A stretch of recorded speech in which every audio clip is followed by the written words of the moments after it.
僕へありがとう。彼らの願いは今も響いています。彼らの声がまだ聞こえる。まるで目の前にいるように。ありがとう。もう大丈夫です。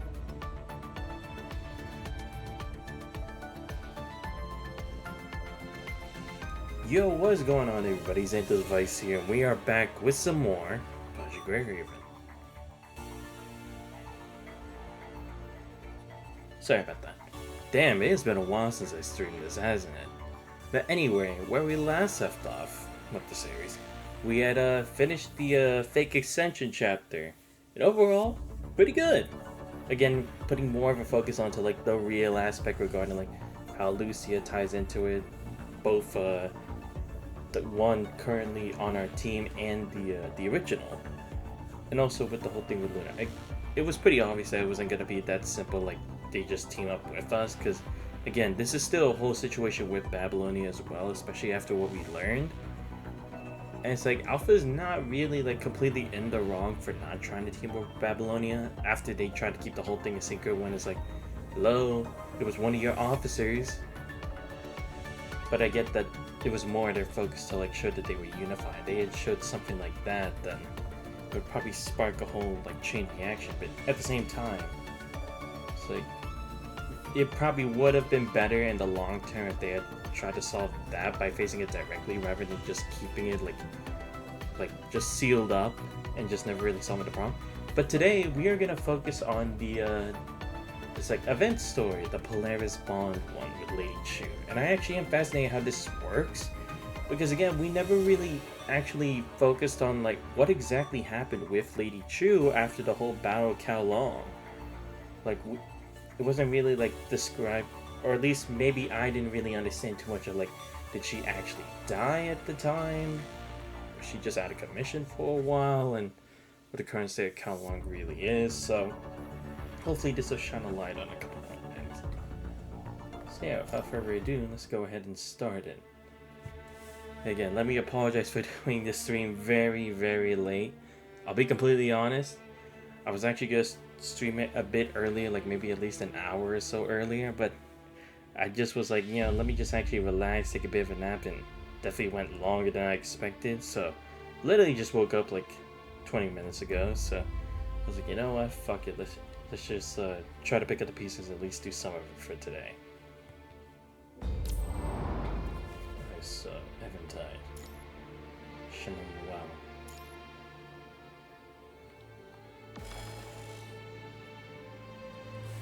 Next PGR stream I will focus more on the extra chapter than this one.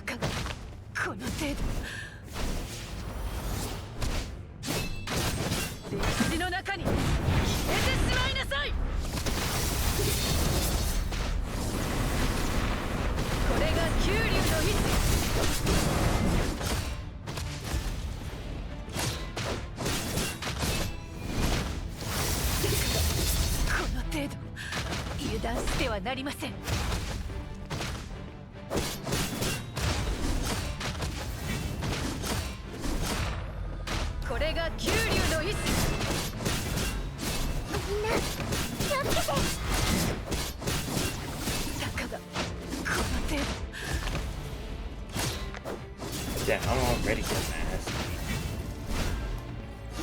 Yep, I'm definitely done here.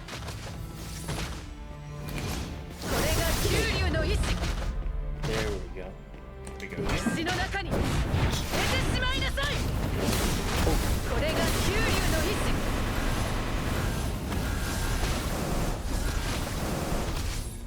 Ah, shit.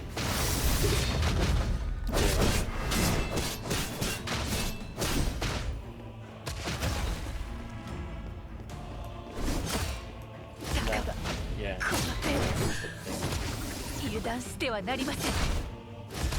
Damn it, we got too early. forgot there was a trick. Ah, great, I have to get out of here. Terrific. I hate that.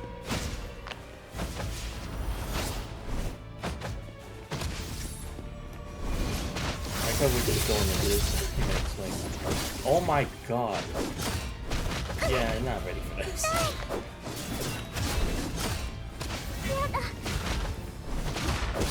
There's so many actually pieces. Just do the Dude, I really put it down. Damn.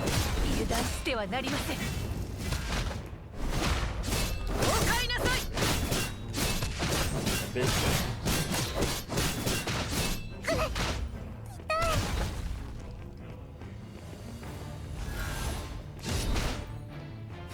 Ah shit. I was trying to dodge the first strike, but that's more close range than the other move.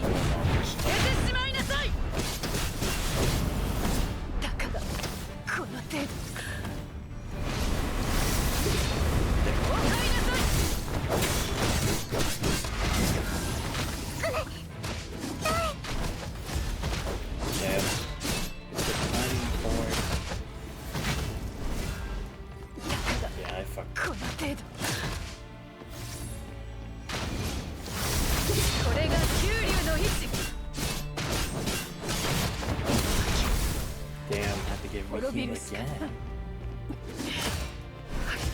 Hey, yeah, I'm gonna blame that more towards me. Damn, I am taking way too long to try to adjust to this thing. I could definitely at least have one less death.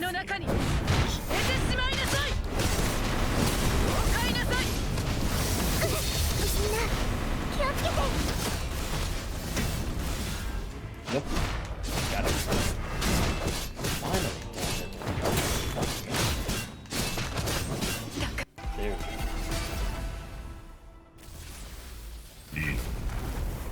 偽りの王よ。これが有機生命体の最後だ。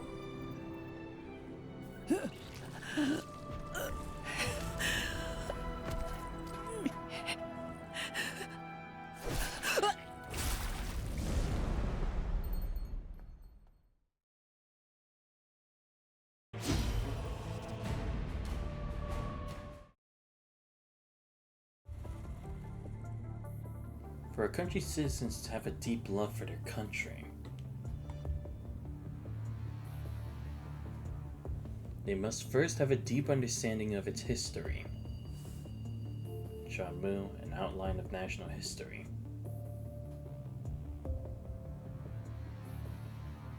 Babylonia, Hall of the World Government Parliament, November 9th. So, without understanding Kowloong's internal affairs, Babylonia has no reason to negotiate with you. Especially not with Hua Zhu and that transcendent missing. No, we can't form an alliance with you now. I'm not even done yet. I have a report from the Science Council saying that for the past 3 months, Gestalt's core has been continuously attacked by malicious injections from the outside. Hope we all still remember what Hua Zhu did to us last time. Murmurs from the tiered Babylonia Parliament Hall sounds like clanks of heavy chains that weigh down Pulau and Chafeng sitting at the center. Your table is scattered with all sorts of files, from statistics to historical records and even immigration records from the Great Evacuation. I'll point to Kowloong.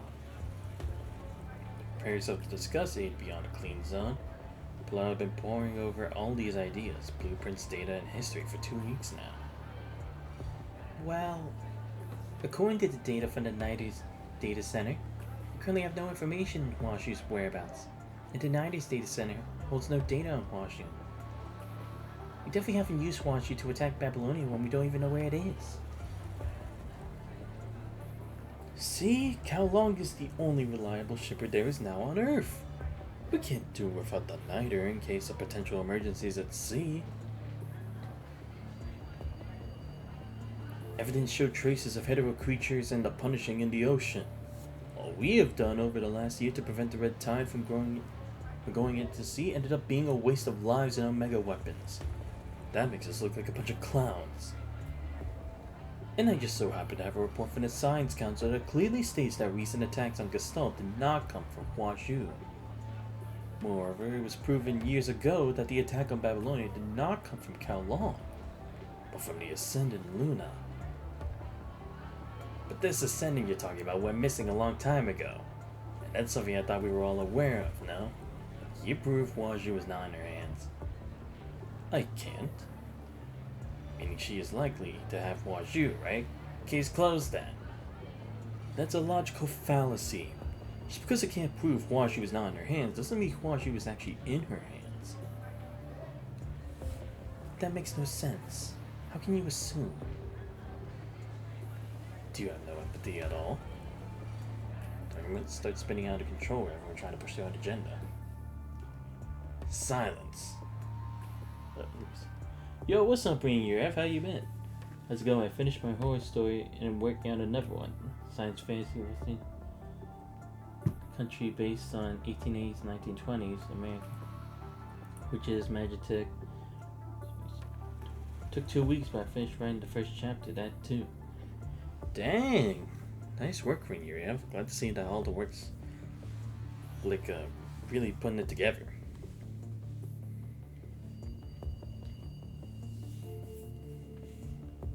Ah, great, it's Collins again. Not this dude. If I remember, wasn't he the one who took over the main seat that Hans was in before? If I remember from the Watanabe story. May I speak now, President Hassan? Go ahead. For the world government, Kurno is like a thorn in the flesh. There are all sorts of different fractions, even within Kurno itself. I agreed to Collins' return to the Parliament with this in mind, on the condition that Colin acts with discretion. I don't see any harm in aiding Kowloong, do you? As far as I'm concerned, there's nothing wrong with it. We could totally send them funds and supplies to help our friends on Earth. Yup.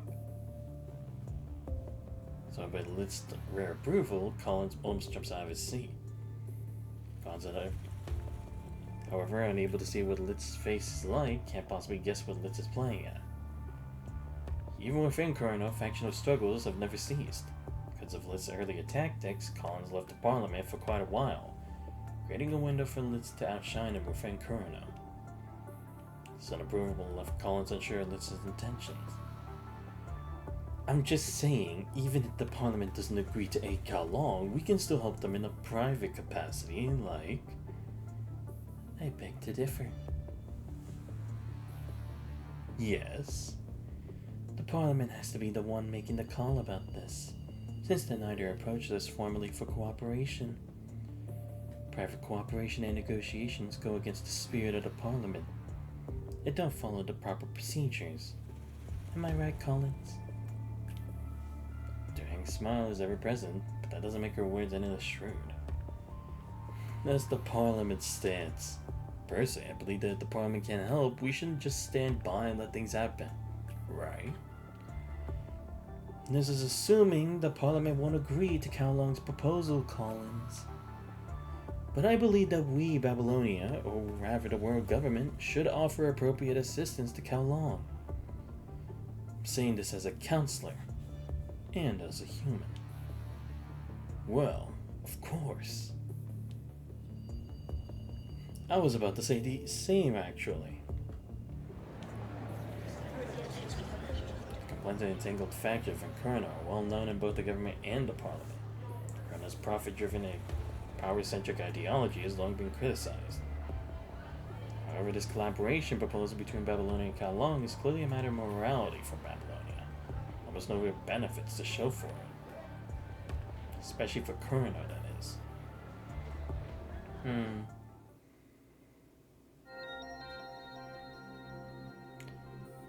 I guess I can kind of see why it would be hard for them to necessarily agree. Because considering that Kowloong was trying to say that they were capable because they had Huazhu, and now that they don't have it anymore because of the whole Battle of Kowloong before and what the Ascendants have been doing with Huazhu since having it in their possession, it's not entirely surprising they can't be like, can we really trust to actually gain anything by working with Kowloong? Why not just have them be absorbed into our faction? Why keep them as an organization and ally ourselves when we can just take them over? Because again, with the more manpower would probably be better as a whole, at least in their eyes, as opposed to just working on equal terms when they don't really have as much to show for it. File number... What are the immigration files that the guys down at the Parliament want to see again? I'll handle it. We need to look into the records from the Union. That's before the old Kowloong Chamber of Commerce. I have to speak with the Immigration Bureau and the Administration of Archives. Napulau, I need you to get in touch with the Niter.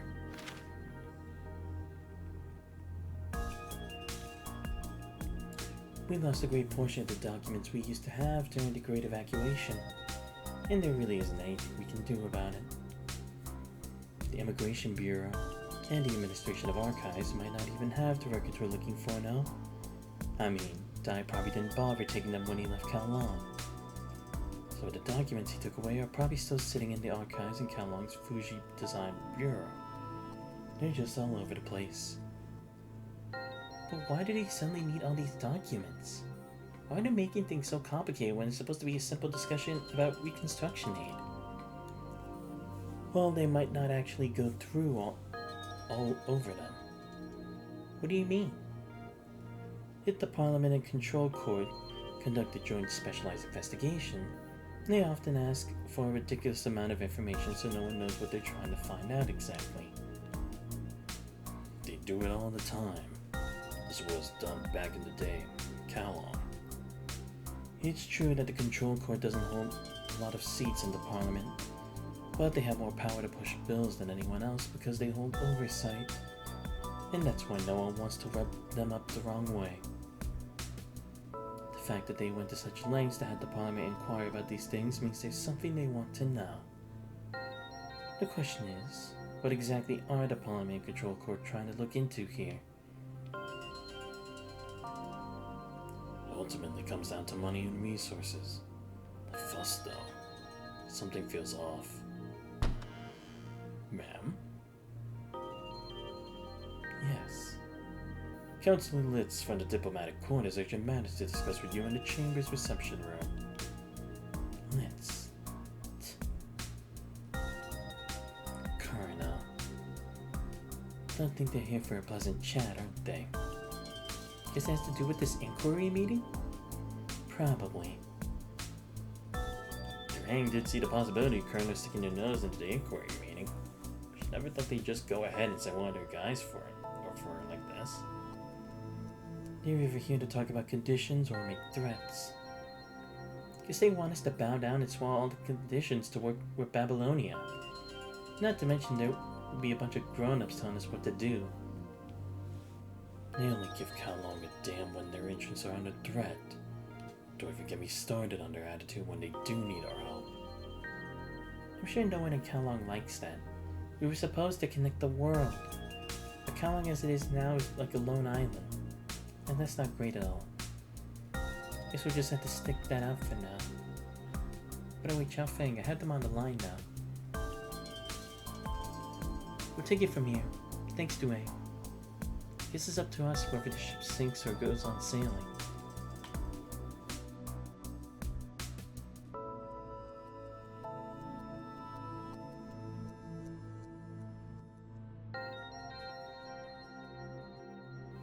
Councilor Duhang. Hello, Councilor Liz. We've only 30 minutes until the inquiry meeting. I'll get straight to the point. Since the incident with the Gestalt computing power lock, the Control Court has been focused on investigating the Science Council and Gestalt. The Control Court might appear to be looking into Washu's and Chu's whereabouts on top of the power lock incident. What the Control Court really is looking into is intel that has to do with the Science Council from before the Golden Age. That intel might have to do with Babylonia directly. Section 3. But I thought the Science Council only had 2 sections. If I may, when did you join the world government? right in the year the punishing broke out. Meaning you had been living in Kowloong until then. Yep. It's true that the current Science Council only has 2 R&D sections, namely sections 1 and 2. But during Gestult's early development, there was a 3rd section dedicated to it. When Gestalt was completed, section 3 was dissolved. I never knew that. There's indeed no written record of this matter. Only a few people know about this. At the time, everyone who was aware was put under a gag order. It's only been passed down through memory and word of mouth. But you are quite young yourself now. Where did you hear about all this? That's hardly the point here. Now, just want you to know that I'll push for Kurano's internal approval to vote in favor of Kowloong's construction aid at the Parliament. This shouldn't be discussed privately between us. I can't trust any guarantees from Kurano. And can you alone represent Kurano? Good point there. But this is what I'm going to do. Aiding Kowloong isn't cost-effective from a financial standpoint.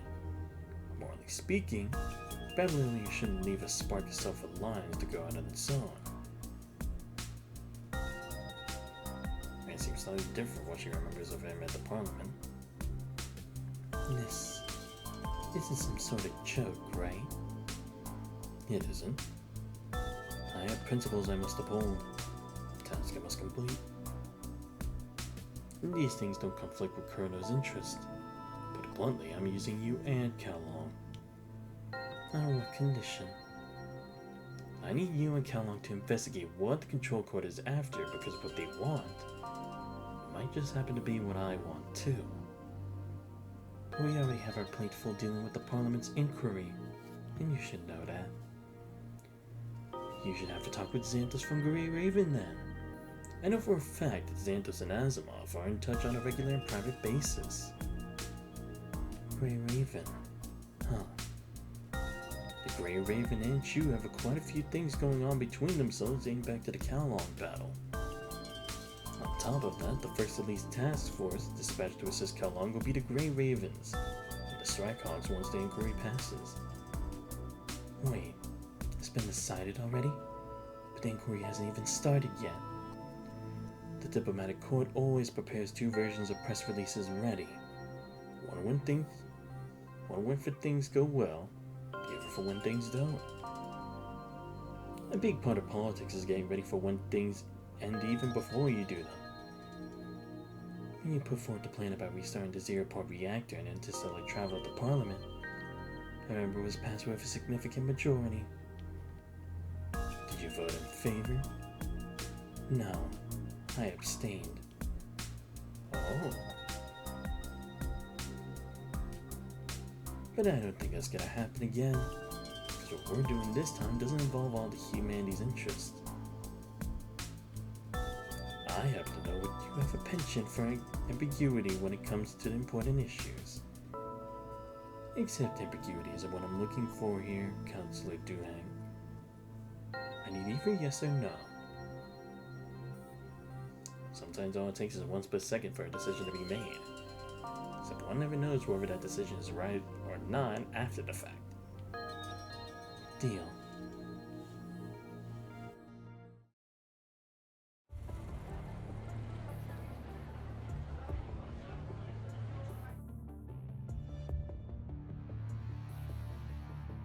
Now that's rare.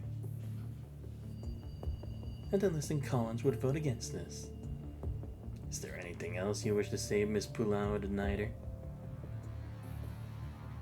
A student whose name gets called out of the blue by the teacher, Pulau looks a bit flustered. No, there is nothing I wish to add. Allow me to reiterate the main points of this proposal then. For the foreseeable future, Babylonia will provide material aid to the Nighter, and the survivors of the Kowloong area while establishing a Eurasian maritime defense line against the punishing virus in Kowloong. The goal is to eventually connect the clean zone and the conservation areas into one. Perhaps what I say next might undermine the impartiality of my position as the president. I can't participate in the vote as a regular counselor, but I still wish to express my stance as a human being. In times of crisis, the continuation and future civilization are not just entrusted to those of us sitting high in the halls. The future of humanity should be in the hands of everyone, regardless of status, gender, race, or color, whether they're frontline warriors or nameless individuals. Under the weight of our responsibilities, however, we often have no choice but to make cruel decisions. It's the price we pay for being where we are. While making these decisions, I am first and foremost a human being. Only then the President of the World Government Parliament. Perhaps one day, future generations will write about our cruel decisions as the downfall of human morality. But we will proudly say that we also made decisions that represented the highest moral standards of human civilization. Please remember that we, the world government, set out to unite humanity and lead us toward a civilized future. As his voice echoes through the Parliament Hall, where his voice is the only thing that can be heard now. I've stated my position. Let's now proceed to the vote. Star will be counting our votes on the world government's aid to Kowloong. For this group of people with enough power to influence the world, they enter their votes in the Gestalt, which cold vertical data has turned out.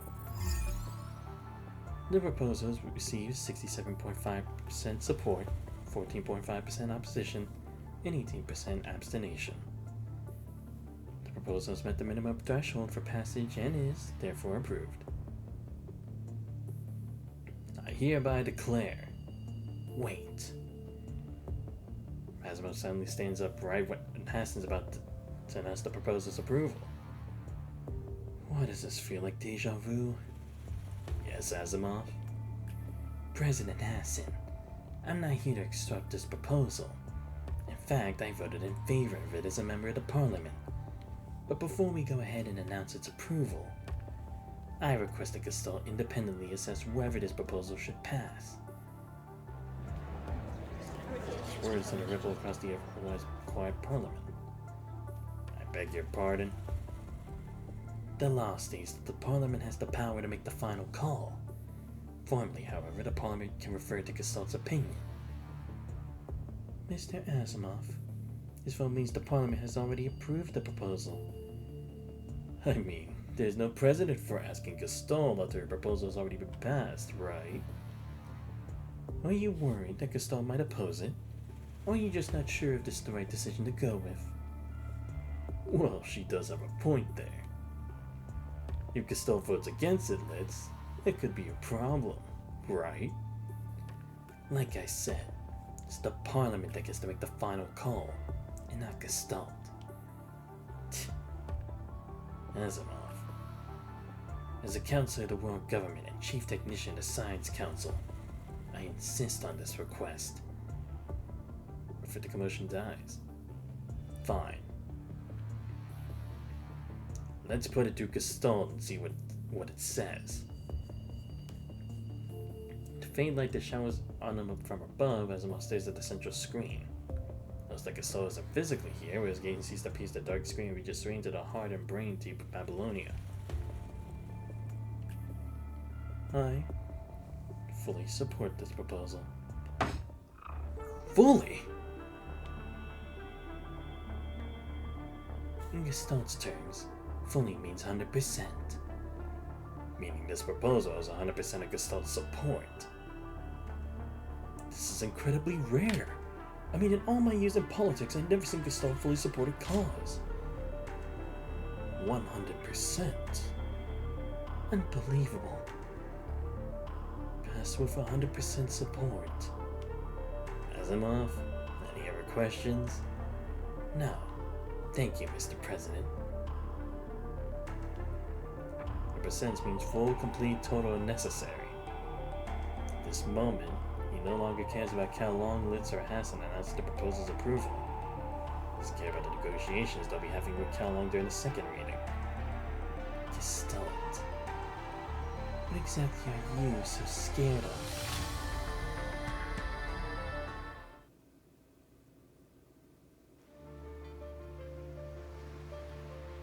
Territorial waters. Waist around the feet of the girl floating in midair. The sea breeze blows off her hood, revealing her brown braids. This is the city hidden beyond the horizon over 2,000 kilometers away. Trying to picture the city and the grand civilization it stands for. Read, understand, and learn. Let's get started then.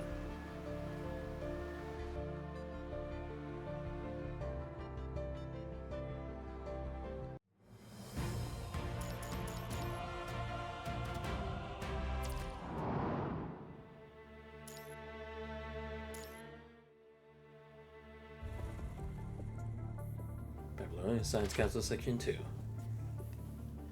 Asimov's still going through the report with a long face when you finish reading the last page of it and close the file.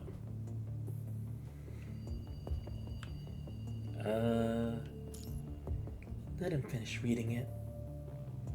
Having introduced herself as Du Hang, this Counselor Kowloong shakes her head, signaling that she doesn't mind Asimov taking his time with reading the report. The over 200-page report didn't take you that long to skim through because you barely understand anything. But from the look at Asimov's face now, you can tell just how much the details of the report matter to him. Holy, I can't believe this. Where did you get this report? An old friend.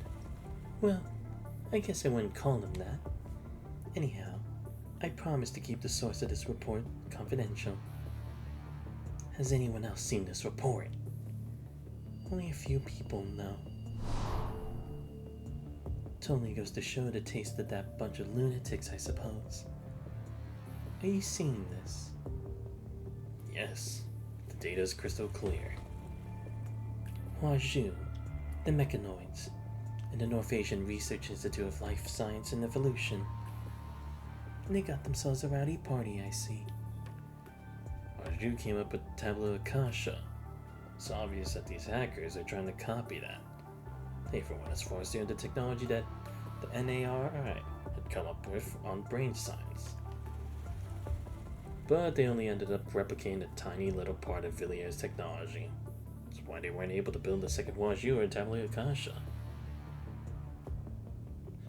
Nothing borrowed is ever groundbreaking. Never hurts to give things a try. No. I don't exactly have faith in something that a bunch of lunatics come up with. Do you believe in Tabula Akasha? It doesn't really matter if I do. Well, Nirvana's a bargaining chip for us then. I don't really understand why you keep that data, but this better not screw up our deal. I need these things as a trump card. And I have the intel you want. We both have what the other person wants. You're someone who tells the world how much he hates politicians.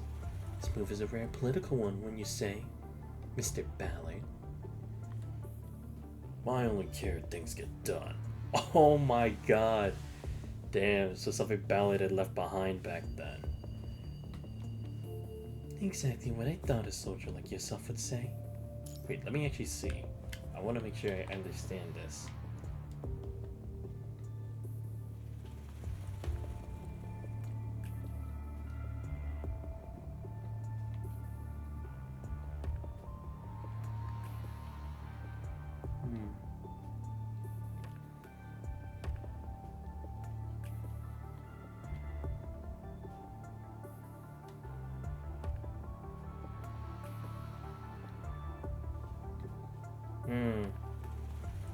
Maybe it kind of has to do...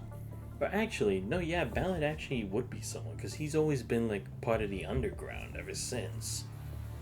Like, he's supposed to be, like, a phantasm who always goes around, like, collecting info. Plus, he did pretend to be, like, a dog for the Chrono for a while. So I guess he would be able to find a way to access this kind of information. Fort Winter. I see it. I'm so curious why you're interested in these things. I've seen the old files you left at the world government. The classified ones, that is. And based on your actions and resume, you don't seem like someone interested in these inhumane things. My principles remain unchanged. I'm disgusted by the fact that I have to do things in ways less than glorious. But intel and info are power. I wouldn't worry about things I don't need to worry about if I were you. Very well. Then please give me what I need. His stats didn't show up as part of your personality in your profile. I'm just weighing my risk here. Do you really think I'm stupid enough to betray you over a secret that can shake all of Babylonia? This report has been to make you since my time at the Security Intelligence Bureau. What I'm trying to do is more important than this report. I've heard a lot about what the World Government Security Intelligence Bureau did to get their hands on what they wanted. But as you can see, I am ostracized in Babylonia because I'm from Kowloong. And in Kowloong, I am ostracized because I'm a government official. No family, no children. Well, I assume you've done your research about me already now. I hope the support can be put to good use in your hands.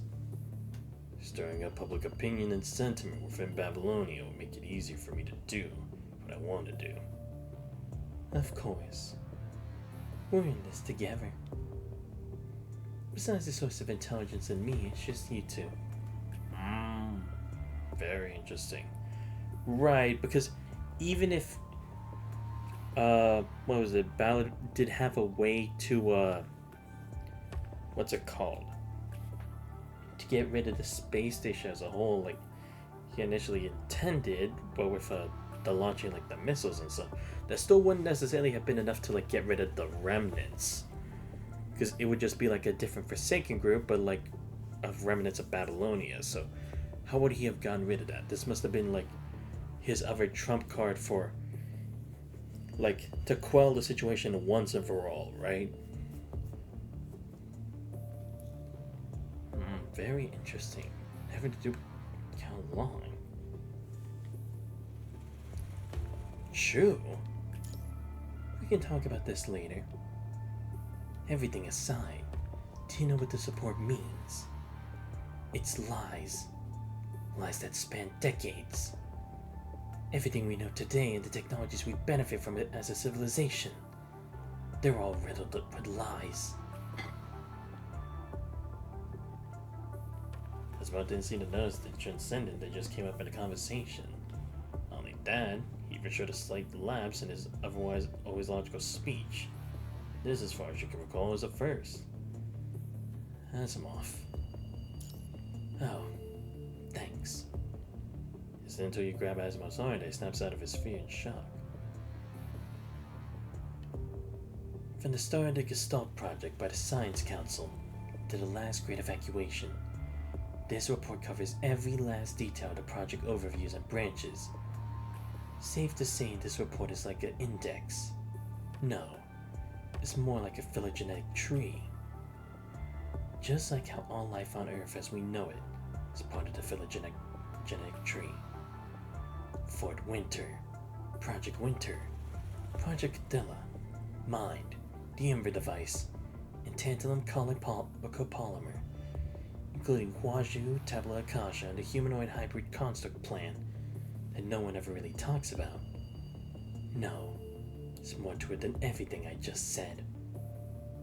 There's also the interstellar navigation plan that includes Babylonia itself, a mechanical consciousness experiment that no one's ever been able to find any data for, and countless other technical details I never heard of myself. These determine everything we know today, as branches and leaves of this evolutionary tree. At certain marked nodes of special technologies and years, some technologies and events split off from the previous branch to become leaves. For example, here, internal notice from the Science Council's Research Ethics Committee on Inhumane Human Experiments.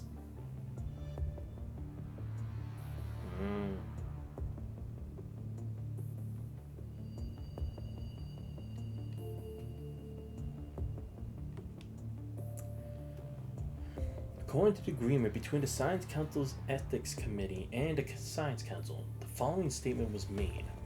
The Science Council is always opposed to inhumane experiments. The decision is based on the evolution of human civilization and scientific morality over thousands of years in line with humanity. No group, organization, institution, or individual shall ever coercive or non-coercive means to require any natural person to participate in live or non-live human experiments unauthorized by the Science Council. researchers involved in such experiments will not be accredited by the Science Council and will be expelled. The Science Council is committed to eradicating such experiments. Based on the above consensus, the decision to expel Dr. Bernard Goodwin has been made in light of his unauthorized and inhumane experiments, seriously violating the moral bottom line of humanity. Consistent with this decision, we hold reservations regarding the world government's authorization for death row inmates to participate in related experiments. This is an internal notice that has never been made public. It seems like this internal document actually indicates the Science Council's opposition to the work of its notorious human experimentation bill. I only know that there was once a human consciousness experiment in Kowloong. The council publicly condemned it, but that incident happened long after the date on this notice. A human consciousness experiment in Kowloong. Are you talking about the Fuji Research Institute case where they misappropriated mind and AI technologies?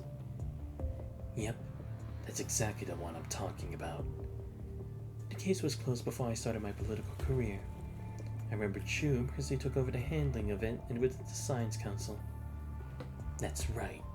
According to records from the Science Council, that joint judgment brought out about a lot of negative public opinion.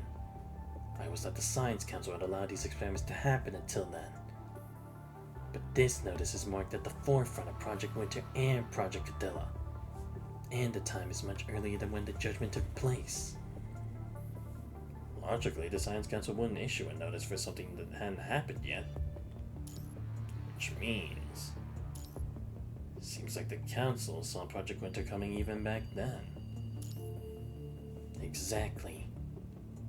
Science Council isn't a political entity, but there was no way for it to stay out of this political mud water. None of these made sense to me at first. I mean, I'm sure the Science Council was well aware of Project Winter's existence. Given how they tended to conduct themselves, there's no way they would have allowed these parasites to grow within its ranks. But judging by what it says in the report here, the Council knew all along that this would happen. They might have been put up a hard fight back then. We never knew. This notice is where these inhumane experiments under Project Winter started. In the Science Council, expulsion is the most severe punishment. Without the Council's certification, no researcher could obtain any funding or support through official channels. Not only that, they'd end up being a laughingstock and having their dignity destroyed as a scientist. Sounds like some sort of ancient medieval religious punishment. I see the resemblance too, and I guess it works quite well. At least the Science Council was already aware of these filthy parasites back then, and trying to get rid of them, except those lousy maggots that had been expelled found new rotten flesh to live on. You mean Kurino?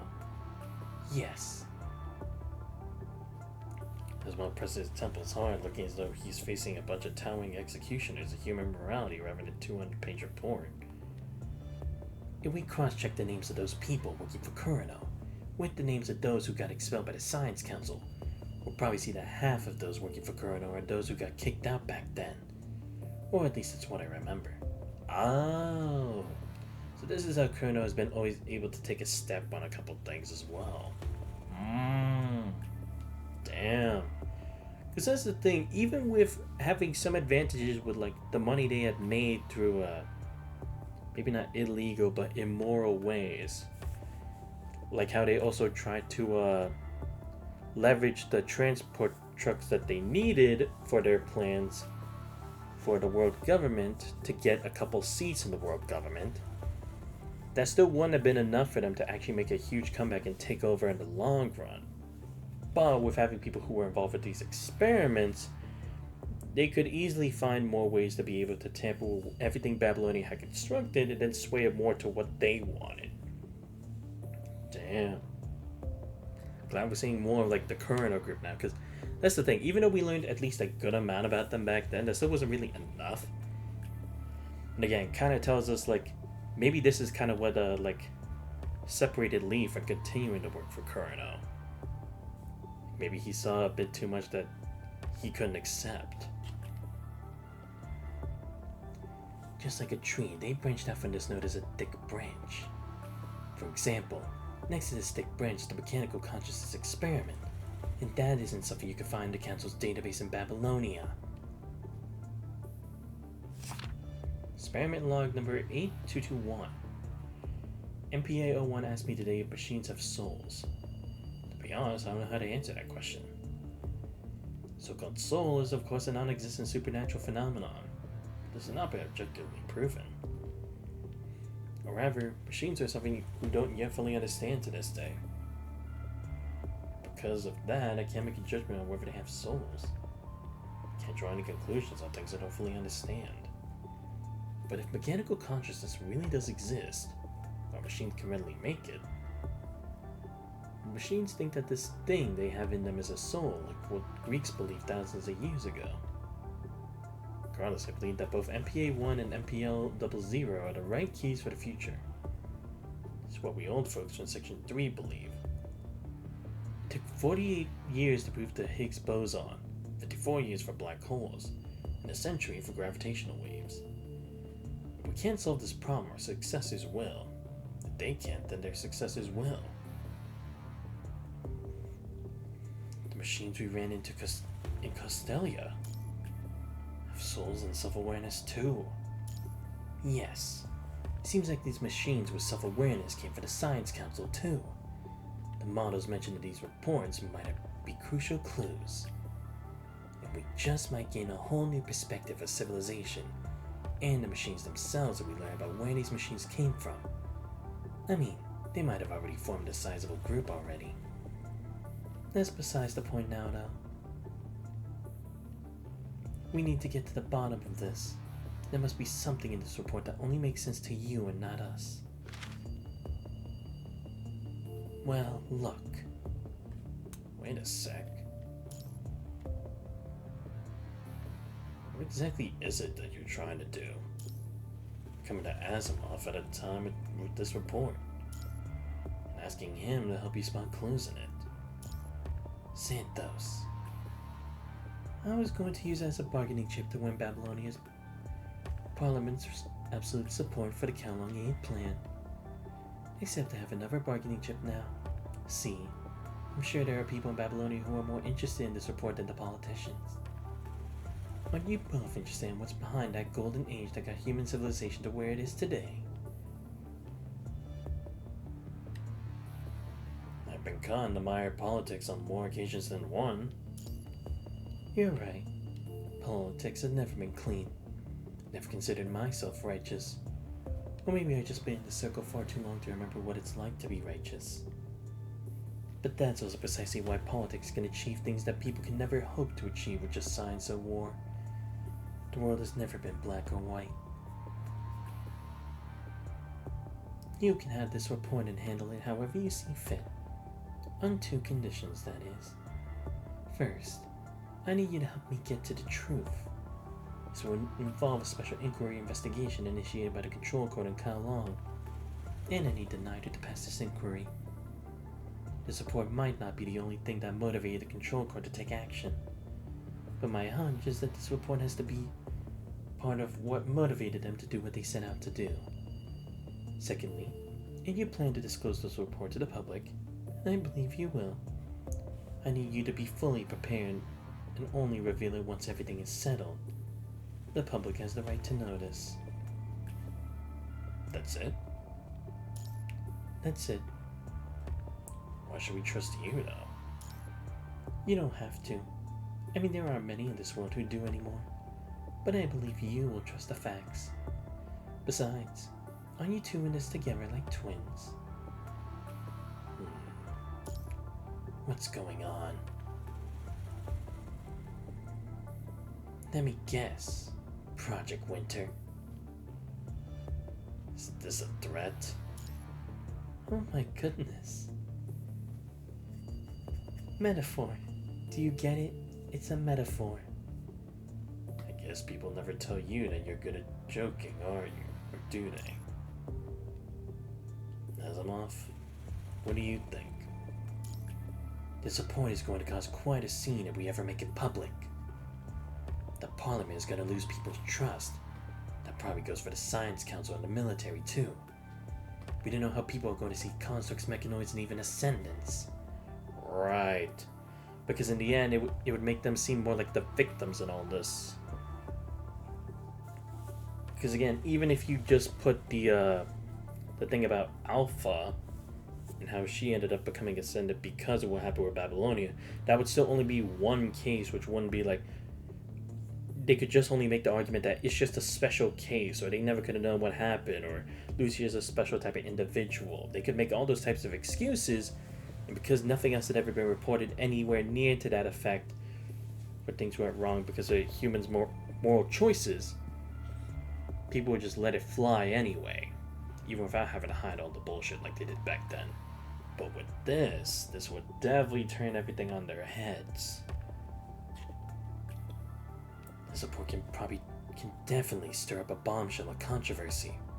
You can totally imagine the Parliament getting backlash over it when that happens. Zod placed his hand on the heavy report, looking like a clergyman swearing to God. Look in his eyes, however, is all but hopeful. But if we don't admit Pep's mistakes and completely remove the rotten flesh under the scar, neither humanity nor we can move forward. Right. Yeah, that's true. At the end of the day, this is just what humanity gets for always trying to play these kinds of little games. And always only think of their self-interest rather than what's really important, which is the survival of fucking humanity. People have the right to know the truth. So I guess we have a deal here. I accept your conditions. Well then, please go on.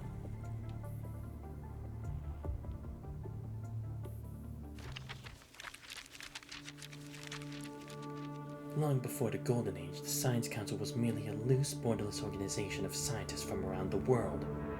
As time went by, though, only bits and pieces of what happened back then survived, which makes it impossible to find out what actually happened.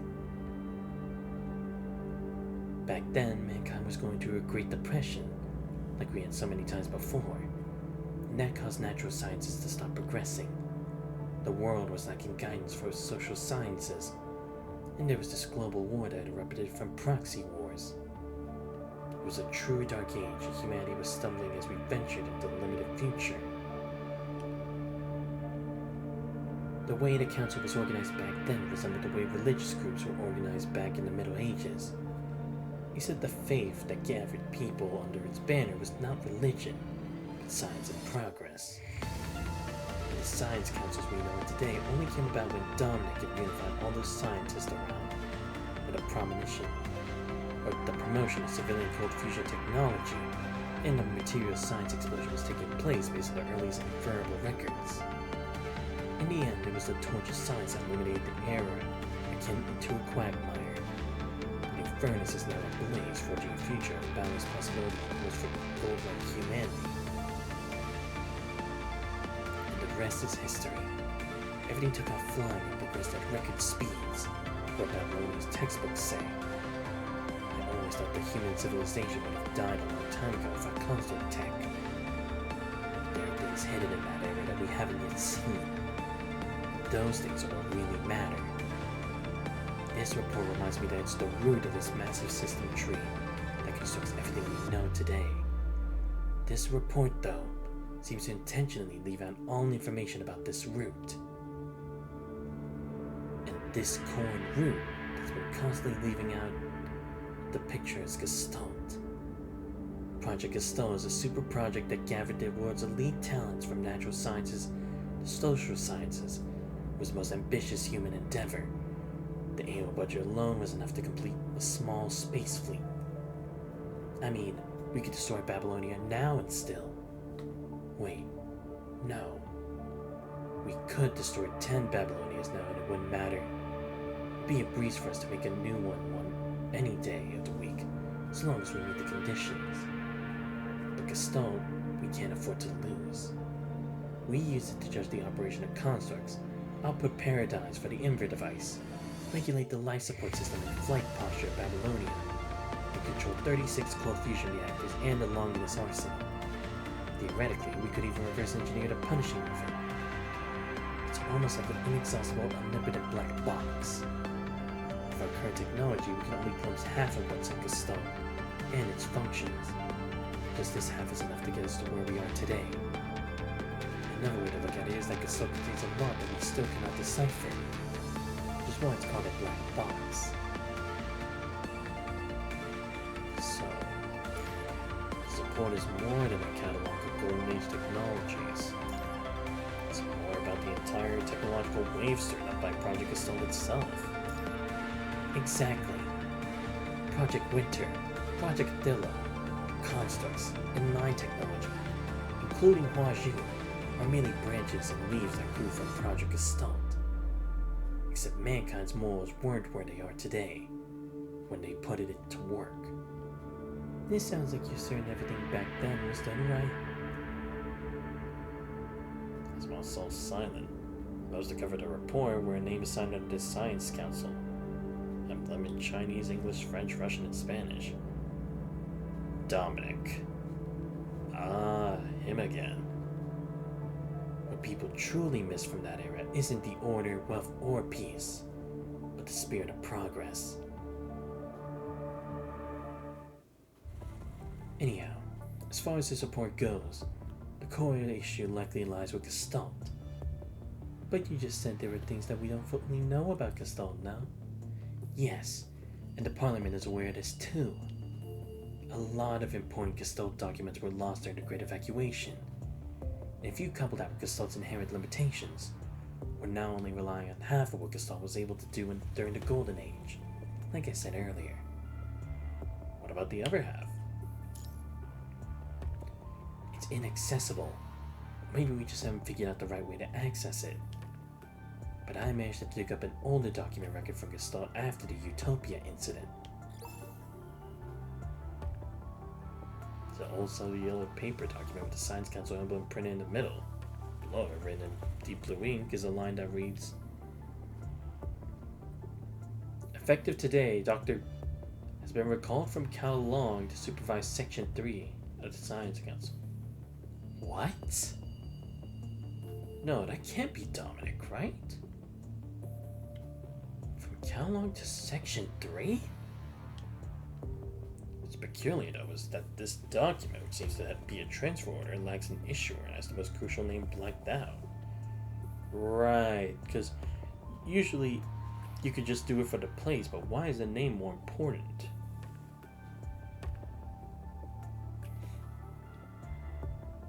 Kowloong. And check this out here. Regardless, I believe that whether it's MPA1 or MPL00, they are the right keys to the future. Right, yeah. This is what we old folks from Section 3 believe. Section 3? It used to be a section under the Science Council, like the current R&D Sections 1 and 2. During Gestalt's early development, there was a third section dedicated to it. When Gestalt was completed, Section 3 was dissolved. There's nothing left of it now. Where did you hear about all this? Doesn't matter where I heard about all this. This experiment log was written by researchers who moved on from Section 3. This means Section 3 might already have been dissolved by then. This date on it is pretty late. This is after they were done developing Gestalt. The Science Council does have a habit of establishing special development divisions for specific tasks, and dissolving them when the task is done. And this Section 3 was likely a special division established by the Science Council specifically for the development of Gestalt. Ah, so depending on who that doctor was, we could learn more about Section 3, and maybe even the truth about Gestalt, or the requirements to fully utilize it. How so? Because their tasks didn't overlap. The permanent Sections 1 and 2 have clear distinctions. Since the Golden Age, Section 1 is focused on theoretical and basic sciences. Section 2 has handled astrophysics and interstellar engineering projects.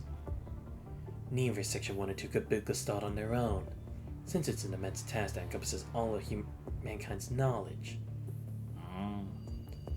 So if it is Dominic, who was blanked out in the first document, and that he went to Section 3, I can't say with certainty just yet, but it seems likely that Section 3 was the one handling Project Gestalt. Say, if we could prove that Section 3 existed around the same time Gestalt was being built, that still wouldn't be a game changer, but it'd still be pretty solid. Is there a way to find out when that Kowloong scholar was transferred to the Science Council? We don't know yet. And we don't even know what this person's name is. Well, you and Asma seeing Du Heng's sunk eyes has even deeper doubt when you two look at her. I know what you're thinking. As far as I know, there's only one scientist from Kowloong who could ever hope to aspire to such heights. Mind you, though, this individual isn't exactly someone you want to hang out with. Oh, right. Yeah, this person, because he was also kind of in charge of Huazhu at the time, too. But before the whole thing had kind of fallen apart with Lady Chu, he had taken a copy of Huazhu, I think it was, and then just ran off. I guess it wouldn't be possible to think that maybe the reason he actually knew how to maintain Huazhu, at least to the best of his abilities, because he already had that information from Gestalt in the first place. Or maybe that happened after. Are you talking about Villiers? Right on the money. Well, actually, I don't think I can comment on his mental state. But if he really is the one who came up with Huazhu, then he might have been the one aboard to lead Section 3. He's smart enough to handle a super project like that, and he did earn a doctorate at Kowloong Central University. But I don't think he's the guy we're looking for here. Right, yeah. Because again, it's like, he still wasn't able to really utilize Huazhu or even take it for himself if he really was capable of that. It wouldn't make sense. Because again, I'm not saying he could have taken it, but he could have already had a full copy and it already being used somewhere else, but we don't have any indication of that being the case. Well, at least I don't for right now. Maybe they talked about it back then, like maybe in a previous chapter or something. I've only heard Santos mention this name in the mission report. In terms of capability, though, I'm sure the designer Huazhu could definitely handle Gestalt. Is that so? Well, it almost made him one of those responsible for Babylonia's fall then. And Gestalt has been under external attacks from unknown sources like what happened a few years back, which is something the Control Corps might be taking advantage of. Can't think of a worse time for this discussion to happen. Huazhu left a signature when he invaded Gestalt last time. I've already gone ahead and reported the recent reverse engineering of external attacks to the Parliament. We can't conclude it's Huazhu yet. Anyhow, I don't know where Huazhu is. But regarding my first condition, I just want to let you both know that you need to exercise caution if the Control Corps is looking into Gestalt. The Control Corps could run us over any day of the week if they so wish. At least we're not dealing with Kurano here. And I'm not gonna let them politicians stick their noses into this before I get to the bottom of it. I'm gonna help to... No. Huh? The Parliament is definitely going to pass this proposal concerning Kowloong about the inquiry today. And once that's done, the Diplomatic Corps will coordinate with the military to designate Grey Raven and Strakhog as the representatives for military aid on the Niter and Kowloong. Is that already decided?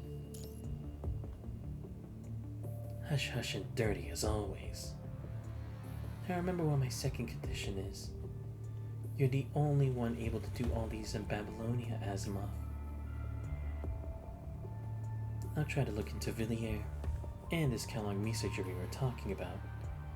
If all else fails, we can count on Tabula Akasha and see. Chu. Is Chu still alive? That'd be correct, yes. It's been so long since you last saw the Transcendent that it takes you a good few seconds to recall this monarch of Kowloong. Life will fade, machines will break, and the world would perish. This is why things that have value must be preserved. Kowloong will be the final epithet of Earth. Right, yeah, because if there's anyone who remembered all that stuff from the old time of Kowloong, it would be Lady Chu. When all light goes out, when all goes dark, this place will still burn. Like fire, we will stay a beacon for visitors in the eons to come. Oh, and actually, I also see what the other thing is. Because she was always trying to focus on maximizing the potential of Huazhu, maybe she would remember one of the researchers from then who left. They will know that we, humanity, lived. Like fossil, we will leave behind a legacy. This is Kowloong. This is Tabula Akasha. Resistance is futile. Accept death with grace. That's the way we, the once ruler of Earth, should bow out. And through this war, I finally realized that to complete Tabula Akasha, the world must first be ended. I came here expecting a certain ascendant first, but no matter. Earth's demise is set in stone. The question of who goes first and who goes after is inconsequential. Fall and become history, Babylonia. War, rebirth, and farewell. That's when Lucia used the plume frame for the first time. Damn, that's a long ways back. Talk about a throwback. But Gabriel did Chewin, no? No, that didn't happen. Which is why Tabula Akasha continues even as we speak. Oh. Right, because we never really saw the conclusion of what happened about Lady Chu after our fight. Like, sure, Gabriel had kind of like taken Huazhu from her, but we haven't really seen like him actually kill her back then. Which again makes sense because he was probably more focused on whether he could fulfill the wishes of Lady Luna to perfection. Not to mention, he probably couldn't really take the risk because he didn't have as much information on Huazhu. If he could at least have had someone else be able to detect the capabilities and actually like search throughout all the data within Huazhu to see if eliminating Chu would do anything, then maybe they could have actually done it there. But because they needed it for the next step, probably, maybe that's why he couldn't afford to do it then. But us, it didn't really matter. I came across Project Tabula Akasha when I was going through this report just now too. And this is what it says. A comprehensive transcription of biological consciousness data, of global information to construct a complete and coherent civilization level data environment. It's not entirely accurate, but not too far off. Project Tabula Akasha is essentially a plan to digitize Earth's civilization. In theory, Tabula Akasha could replicate another Earth. Right, yeah, because that is why Lady Chu had said, regardless with this, humanity would live on, because it would create a perfect replica of the humanity she believed and fought for this whole time. And that's why she couldn't afford to let it fall into any other one else's hands, because they would just take advantage of who she believed was the strongest form of humanity, which was the people of Kowloong. And this actually kind of reminds me of like what Sakai Yuji did in Shakugan no Shana, where in order to create a world for like the denizens, I think, he had replicated another world to then separate the space from it so that both sides can live peacefully without having to actually interact with each other, actually harm one another in the constant like bloodshed that had been going on for centuries. Except there wouldn't be any life in that world. There are no living beings in Tabula Akasha. It's a tomb. She would end all human civilization for Tabula Akasha. And Lucia. So now do you notice that you're clenching your fist so hard that the leather glove you're wearing is tightening on your hand? Which is why I said at the very beginning that we shouldn't bring up Chu until the end. I can apologize to you and Lucy on behalf of Chu, but I can assure you that Kowloong harbors no ill will toward you now. Yeah, because in the end, Lucy had to go through all of that, not only trying to remember who she herself was from the beginning of the game to where we were at before the battle with Chu, but then also the stuff about Alpha and Luna. It was definitely more of a mental burden than we thought it was. Both Kowloong and Chu, as well as Temple Akasha, have a very complex history. I don't fully understand the reasons here, but I think you'll probably hear directly from Chu in no time. I've been in politics all my life. Lies in deceit have become a part of my everyday life. So much so that we need to keep truths alive with all sorts of lies because truths are often too fragile. That's why I can't stand politicians. I don't expect you to accept me. But regardless, please promise me that this truth must be revealed at the right time. And it must be revealed. Yep, that's exactly what I'm gonna do, even if you don't tell me to.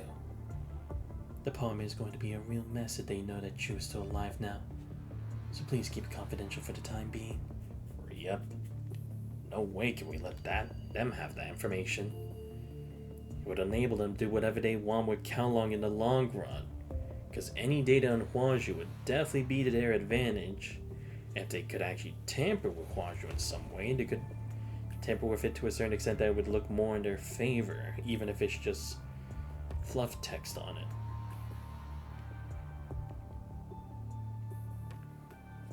Sick of being kept in the dark. Let's end this. Now, we're really in the same boat, aren't we? No. As far as I'm concerned, my life depends on this. And that's just the way it is for me.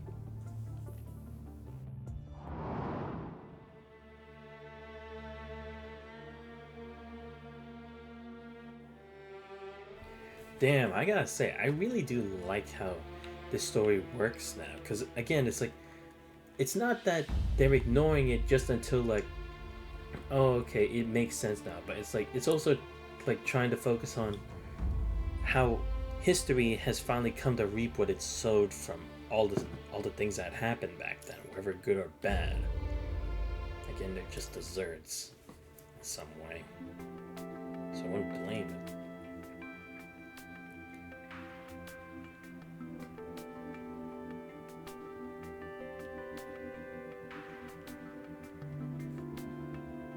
Can't be too shabby. There's gotta be a few cool dishes and a few hot ones. Calculates the expense for tomorrow while starting to grub in his pocket. Sitting on a stone stool, courtyard key, sipping tea that has long lost its color. 3 days, Mom will still be Mom. Simple had turned 80 then. Or with his granddaughter working and he himself having to take care of the chores at home, it looks all but like someone who's turned 80 in just a few days. Sturdy is happy and happy to do these things. You can't just stand not doing anything and rather spend time keeping the house spotless. Mr. Ma, aren't you going to sit in the courtyard? No, I'm just soaking up the sun here. I'll go for a walk later. Don't forget your medicine. We'll get to it. Thank you. My voice is nothing more.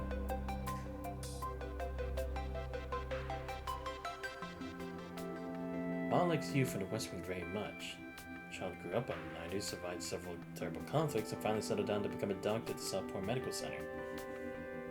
I heard from his granddaughter that you were such a great doctor that even Babylonia was trying to recruit her as a doctor. Babylonia. Another reason Ma liked you was that she didn't decide to leave Kowloong for Babylonia. Of course, he only heard this from his granddaughter, but Ma doesn't care if this hearsay is true. Out of his heart, he has a profound respect for people willing to make such a decision.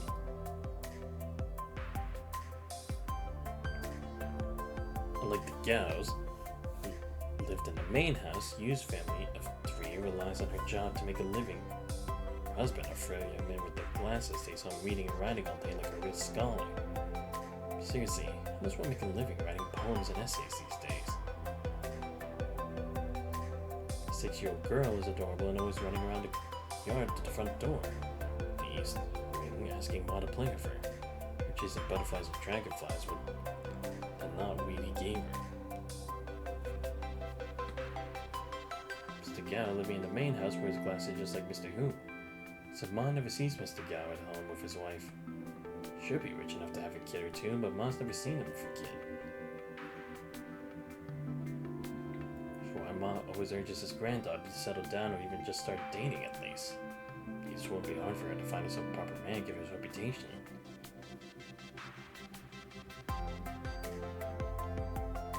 She's just being the teenager she is, I guess.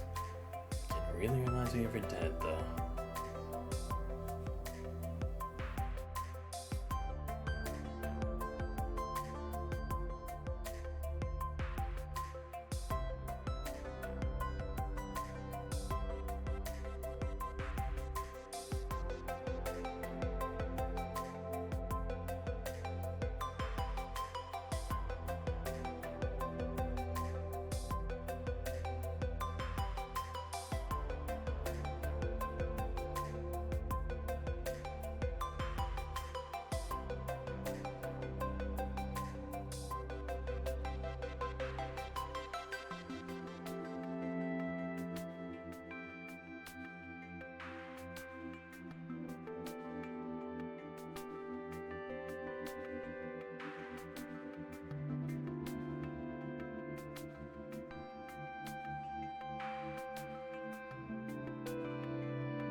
Okay, sorry I haven't been reading this for a while. I was just like, it's just kind of side stuff, not really as important.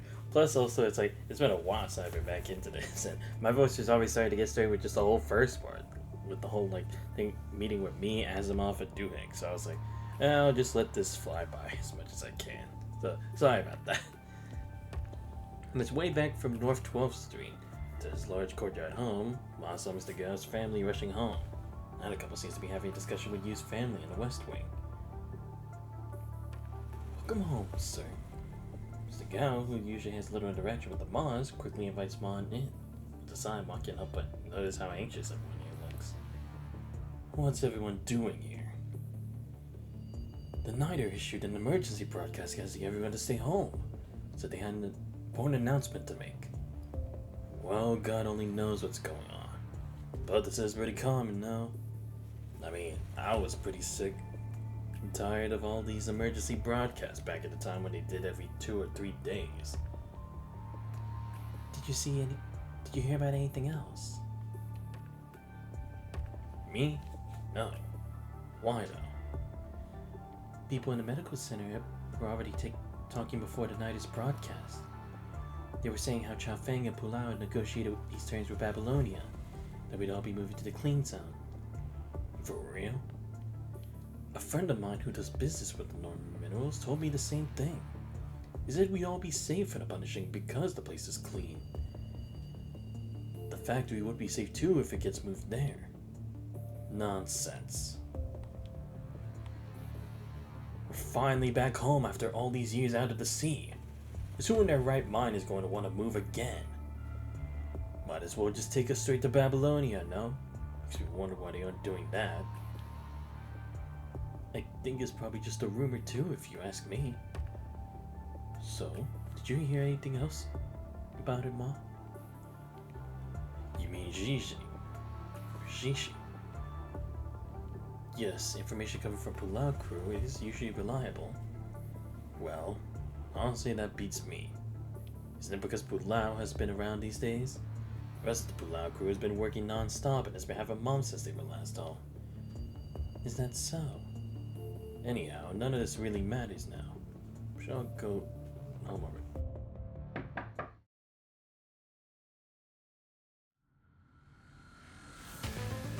Talk about bad timing. Say my door, Mr. Who moves the door latch. Because rushing in like Mr. Who over. Shishi. There's an emergency.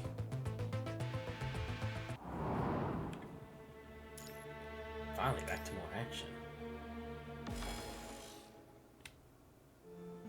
Kowloong crew headquarters, the Nighter. Did it work? I wouldn't say that. These things are still under discussion. We won't have to work so hard every day if we move to the clean zone. Come on, I'm sure we'll have to fight battles and help maintain order even if we end up going there. I've never been there. Say, Uncle Sean Chu, what's the clean zone like? I've only seen it from distance while I was on a transport ship. Saw this tall blue tower, but I've never been inside. This central purification filter we have now seems to be working just fine though. What's the point of all these different zones like clean zone, conservation area, dead zone, and hetero zone? You come up with a new one every day. Uncle Shonju, you just don't get it. All these pompous sounding terms are meant to show how hard they thought to come up with these terms. I bet they have just had nothing better to do. Most of the Pulau crew, like the ordinary people of Kowloong, have no clear idea what the clean zone actually is. Never been there, and they only know it as a place free of the punishing. But with their plate already full as it is, the Pulau crew doesn't really have the luxury of time to think about the clean zone. Only when the Nighter occasionally sails out for trade do they hear about it from the sailors and transporters. If anything, Pulau is probably the only one who's ever set foot in the clean zone. Anyway, none of this is set in stone yet. I'd rather not talk about this now since I just got out of the meeting marathon in Babylonia. Plug clearly wants to talk about something else, except for Pulau crew obviously doesn't want to let it go. Are we patrolling today? Yes. Out of time, actually. Shishi's team is on duty, not patrolling the area from the Bund to the southern station. Thank you. Huh? Didn't they just come back? Guess they didn't take a break then. Those rambling politicians and piles of paperwork are suffocating me. They always speak in riddles and metaphors. Our Babylonia is such a teeny place. Well, I'd have gone out for a walk if I were them, though. That's true. Well, it's gotta be tough for her, no doubt.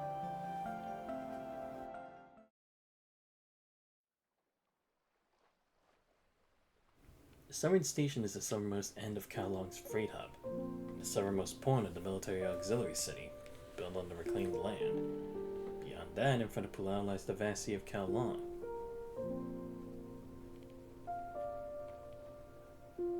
Pulau turns her two weeks' worth of fatigue, irritation, and frustration into a shout, which leaves her alone in the tranquility of the scene when her shout dissipates. According to Hassan, among the current population still living on the surface, there is a significant portion of it still living in Kowloong. That's not counting scattered settlements or wanderers. The population living on the Nider and in Kowloong alone already amounts to as much as a third of the Clean Zone's current population. The Nider's rescue team sent inland have been receiving help recently from the Church of Machina, making it possible for them to bring back home Kowloong citizens who have been living in harsh conditions on the mainland. On top of that, Kowloong has started seeing more and more displaced people coming to Kowloong City and Nider's port for refuge. The word refugee never crossed the minds of Kowloong people. To them, living on their ancestral land means they can proudly tell people they're from Kowloong. Which is why whenever Pulau speaks at Babylonia's meeting, she feels the accumulated weight of Kowloong's some 640,000 citizens on her shoulder. I thought the sea was talking back to me. Is everything okay? We came over when we heard you shouting just now. Ma'am, we didn't even know you were back already. Hey. You in danger, ma'am. Me? No. I mean, people just can't help but want to shout or say something to the sea when they see it, right? Well then. Now. Oh, while we're at this. Mind if I patrol with you guys? I see. Are you saying we'll be moving to this place they call the Clean Zone? Pretty nice of those guys up there, no? Basically, that's how it is. They really make that option accessible to people. A lot of people will probably choose to take the boat to the Clean Zone. I mean, because it does sound like a place where people won't have to worry about the punishing. But that doesn't mean we'll all be living happily ever after, right? I mean, humans and their drama, you know? I don't think it's gonna fly. We're finally back home after all these years out there. It took so many of our people's lives for us to keep our homes safe. This is our land, and it's our blood that's been spilled. How are we supposed to just, leave? Yeah, I mean, to be fair, I understand the sentiment of wanting to stay home. It's not completely, ridiculous or anything by that form, because, like they said, they finally got their home after all this time. They can finally feel safe again. They can finally feel the emotions that they did back then, even with all the struggles they had to do to get to this point. I mean, I get the whole thing about, yes, of course you'd want to be safe. You'd want to, get rid of, the thought of the punishing, but at the same time, it's they're finally here. It's what they fought for. It's everything that they had tried to do. That was the most important thing to them. It wasn't the world they had thought of. It was their country, their pride. The same from Lady Chu's speech back then, so I can kind of understand why people would be reluctant to leave. I'm not saying we're going to make everyone leave. Honestly, I don't really want to go either.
Sorry about that.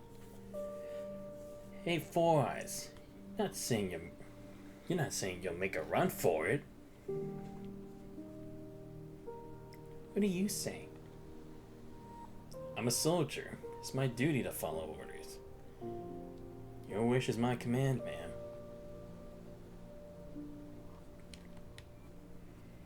I don't want to leave, and I won't leave. No, that's not what I meant. I just want to hear your thoughts on this. I don't know. No idea?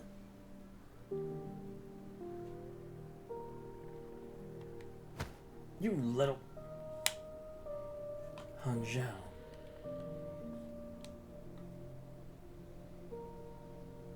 My bad. No, I don't feel bad. I mean, I really don't know. Shallow print, the sand grows bigger and the water seeping in from the sea becomes increasingly murky. Everyone said I'd keep everyone on the Niter safe. We all wanted to go back home one day when we were still on the Niter. But life doesn't seem to have become any safer since we came home. I've got even more people to keep safe now. So I mean, if we really have to, we'll be with you no matter what you decide to do. Everyone has the right to choose, but we'll share the responsibility with you. Count me in too. Thank you.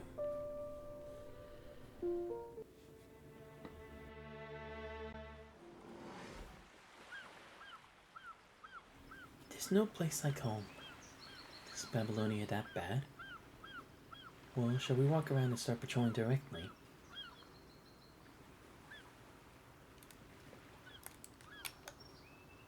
Still early. Let's walk around. Alright. The auxiliary town is quite big, but there aren't many people around. It's normal here. After all, this isn't the central point area.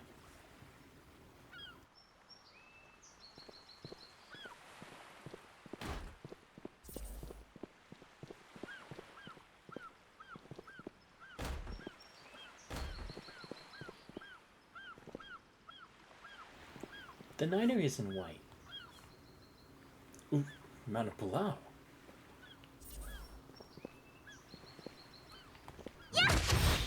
Oh, I can do that. Oh, I see. Like these cracks or something. That's kind of cool.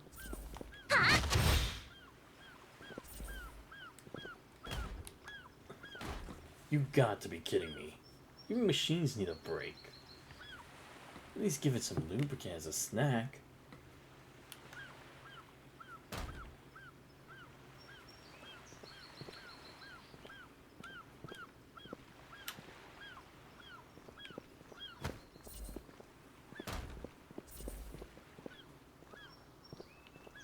Alright.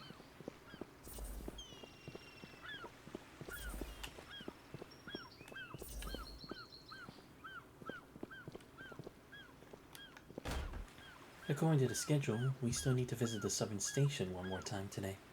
Are you still coming with us, Madame Pulau?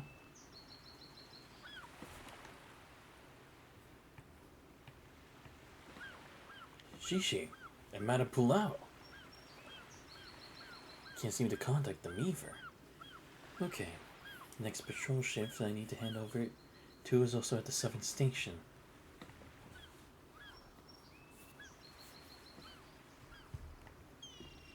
Preparing to move out.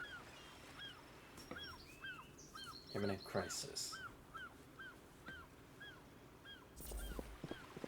Oh, cool. I can actually. Oh, okay. Wow. Okay, this is gonna be a bit annoying to do, but whatever.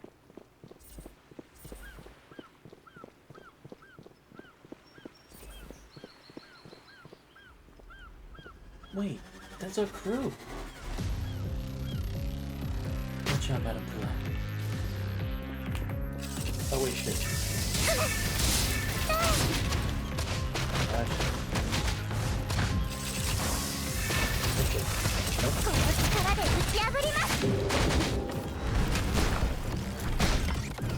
Oh, she shoots in the neck? Oh, I thought she was an actual monster. Man, that sucks.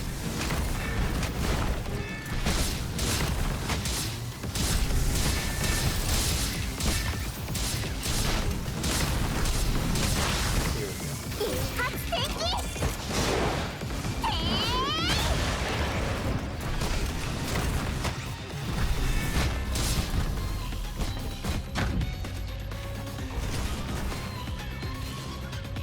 Ah, shit. Ah, crap. Damn it.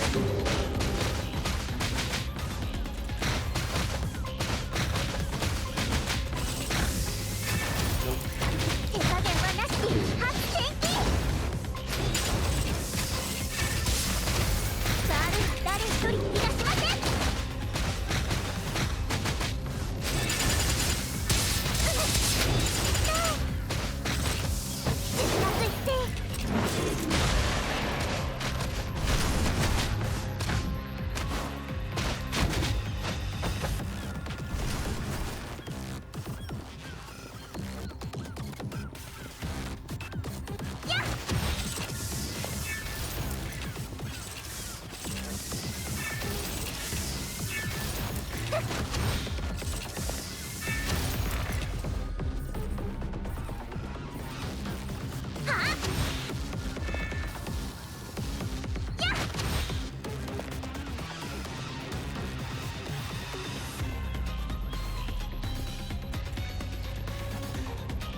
Cloud swings a dragon bane with falling Midas as the head of a creature climbing up the hill in half.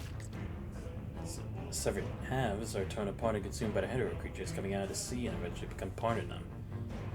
Grenadiers, cover their retreat. But where are we supposed to? Doesn't matter. Kowloong Cargo Station is just a kilometer from the severed station on the beach. In the past, it was the southernmost water transport station in Kowloong, where many ships bound for the ocean would dock to deliver their final cargo. This beach still has the old bustle, or hustle and bustle, save for. Jeez, these things just keep going. Chuck them all. Chuck every last grenade you've got. The high ground would pull out some others stand. The once grayish blue beach is now a sea of red. 2-kilometer cluster bomb stirred up nothing more than a small splash in the sea. This is beyond us. Then what do? We need to fall back to the auxiliary city first, so we don't lose any more lives. Contact the patrol team at the bund and get ready to blow up the tunnel to the auxiliary city. Got it. Captain, over here. The car's ready. Let's get going already. Nice to finally see Pilar do more in this story, because she didn't do really much of anything in the first part where we were kind of introduced to like the Nighters. Choice. Kowloong residential area to South Hexa Bridgeport.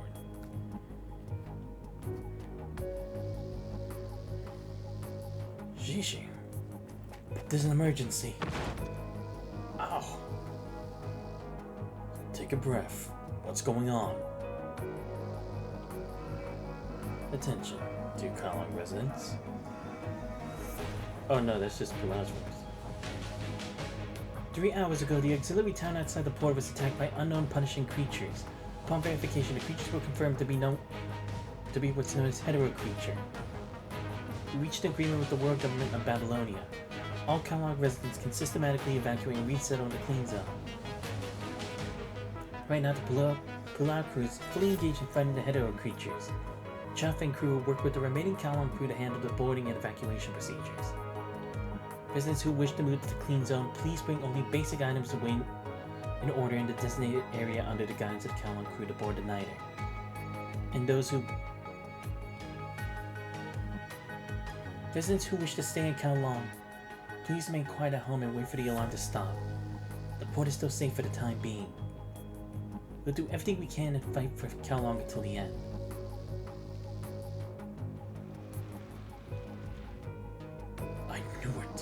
I knew it!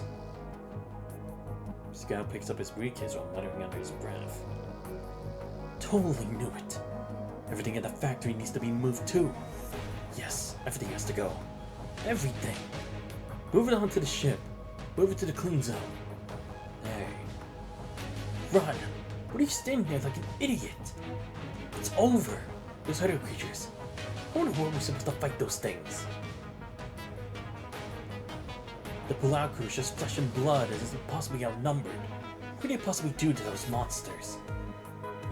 Alright.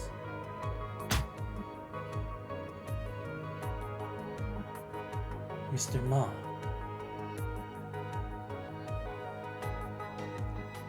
I didn't even hit that hard. You probably want to check on Mr. Gao instead of holding me here. I'm not going to hit him again. Pull yourself together. We're still coming up with a way out. I see you did it again. The man was frying like a kid, and I was just trying to help him pull himself together. The man would have headed straight the great beyond if I'd used my other hand. Is this what brought you back, Shishi? Yes. What Bilal said about the hetero creatures is real. How in the world are we supposed to fit so many people into the niter? Chao Feng said things would work if we all squeezed a bit. Well, let's go inside first. Alright. Let's go. What? In you go. Fine.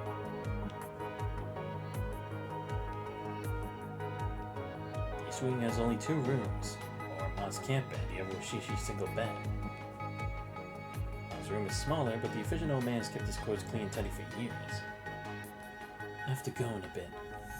Where are you going? I have to go back. Okay. Ask Chao Feng for 2 spots. What spots? Spots to the clean zone. We're going to board the ship. What? You heard me. You want me to leave when they need me at the front lines? You guys are no match for those things. I heard from Hay. Those things are dozens of times stronger than the corrupted. A normal human being's flesh will rot as soon as it comes into contact with one of those things. But you never even seen them. Of course, I've seen them. If you think the corrupted are a nightmare, those monsters out there now are hell. You're the last of the Ma's. You can't go. You have to board the ship with me. And now you want me to be a deserter with you, just like before. You little... You know I'm right. You little... Do you even know what's coming out of your mouth? If you want to leave, then go ahead. But I'm not going anywhere.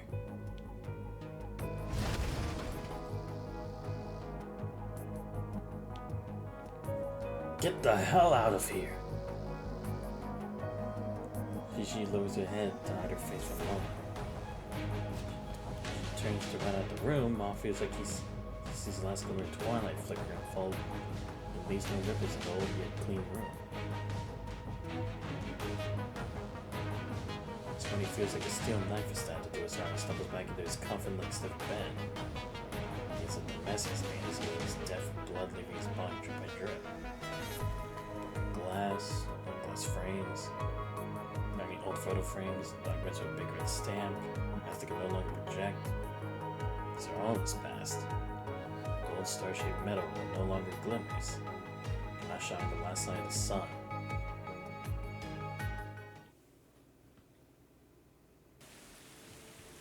Raindrops crisscross and fall on shadowy figures in the night. Neon lights of Kowloong flow over the blades and guns in their hands. Beyond really shouldn't be giving you orders. This is an emergency situation. The whole of Kowloong is at stake. You have to be there to defend it once more. We only have you to count up to rescue our guild, since we can't trust Yazi and Chao Feng anymore. What you do today will not go down in history or be remembered by anyone. never speak of this day to anyone. Let's go. And glory be to Kowloong. Ma remembers that day. And that day was in Ma. The pain was so heavy that it was impossible to make out the Pulau crew's faces through their masks.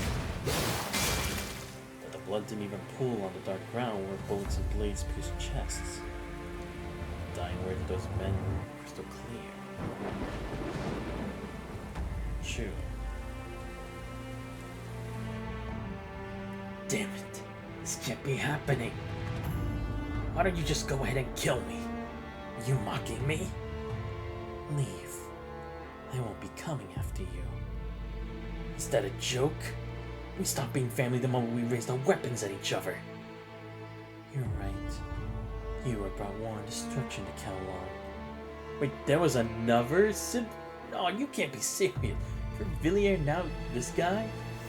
Man. Then why are you? But you are still someone I have to protect. What? You're unique to this world. That won't change just because our experiences and ideals are different. Your resentment and anger are also one of the countless emotional ties around me. If you die, these ties will be erased. No one will be able to replicate your existence and your emotions. You. Yin. It's time you broke free of your family bonds now. As you said, the country only needs one ruler. The obsession and pain of trying to become the sovereign will only hold you down.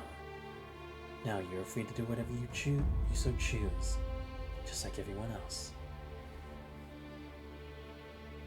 That fateful rainy night went down in Kowloong's official history records as just one sentence. The leaders of the Yazi and Chafeng's crew were dismissed and investigated because they colluded with legal forces. Eliminating the said illegal forces, the Pulau crew conducted a special purge operation. I see. Right, because they should have still had the Yazi, so it was like, and such, so why did they have to resort to those weird kind of like bug-like constructs for their protection as much? What no one knew was the real goal was to eliminate the remnants of the rebellious forces of the guild's leader's eldest son. And no one knew that the young Ma, known as Zhongya at the time, had killed 13 traitors. He remembers everything clearly. Killed 12 with a submachine gun. A grenade blew off his left leg. He picked the leg up, found a tactical dagger strapped onto it, so he thought of another man who approached him. It was the man in the Chafeng uniform clearly. The man clenched onto his neck, trying to stop the blood from gushing out, but accomplished nothing except making futile gurgling sounds. This rain of blood flooded into his lungs. It seemed like a living hell when the rain never let up. Ma doesn't remember what happened after that night. I forget what he saw when he woke up in the medical ward. You see you're awake? Check his vitals and prosthetic compatibility. Don't talk. Just lie still. We removed 5 bullets from your body, including the dum-dum bullet. You're very lucky to be alive. My leg. Can you feel your left leg? Well, I'm sorry. Your left leg was too damaged and too risky to repair. You'd be better off with a prosthetic. That is your left leg now. But it'll take some time for you to get used to it. Ma'am. You can't get up yet. There's minor internal bleeding going on in there. You did well. Thank you for your sacrifice and contribution to Kowloong. You'll recover quickly under the medic's care. You will be able to return to the Pulau crew in no time. Rest well for the time being. Thank you. Still remembers the smile Chu gave him when he couldn't complete the salute. Once he recovered, Ma returned to the Pulau crew to fulfill his duties as a soldier. Until he lost his right hand, children, and reached the age of retirement. Until he took off his uniform for the last time and abandoned the name Zhongya.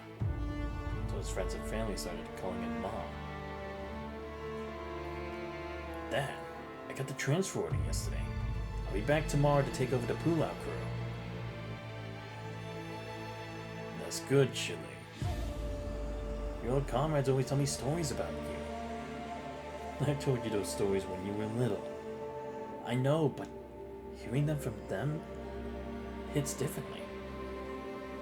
Chili, a soldier's duty is to serve their country and obey orders. As the head of the pull-out crew, you're responsible for more than just your own little world. I understand that. Alright, save the rest for when you're home. Your mother hasn't seen you for a long time. She really misses you. We'll talk when you get back. Let's grab a drink and you can tell me all about you then. Okay, I'll be back tomorrow. By the way, it's about time you brought your wife home so we can meet her. Huh? What? Why can't I meet my daughter-in-law? Well, she's still at Factory 122. Pick a date to bring her here. Mom wants to chat with her. It's not like they can't chat over a video call. Anyway, come back soon. Once you start your new job, you'll be busy again.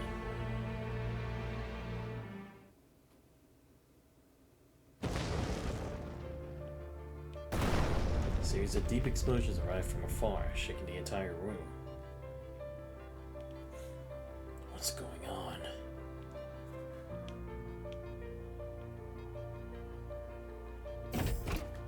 Sound of a faint argument between a man and a woman comes in from beyond the yard.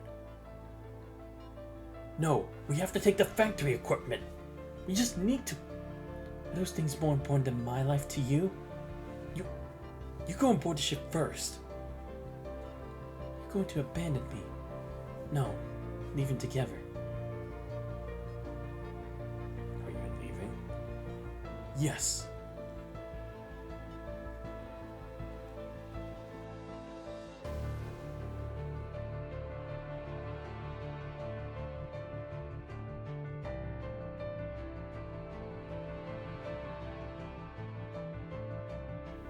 Leaving or what?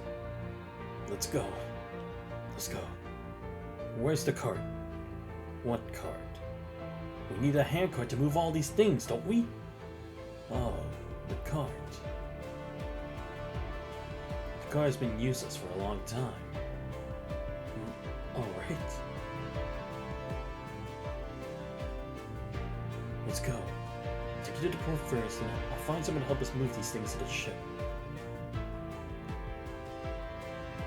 Not even a goodbye. Shishi. Mr. Ma! Hey, let's go. No, we're not leaving. Huh? We decided to stay. What about you? If war is coming, we'll need doctors. You will go to the medical center. What about you?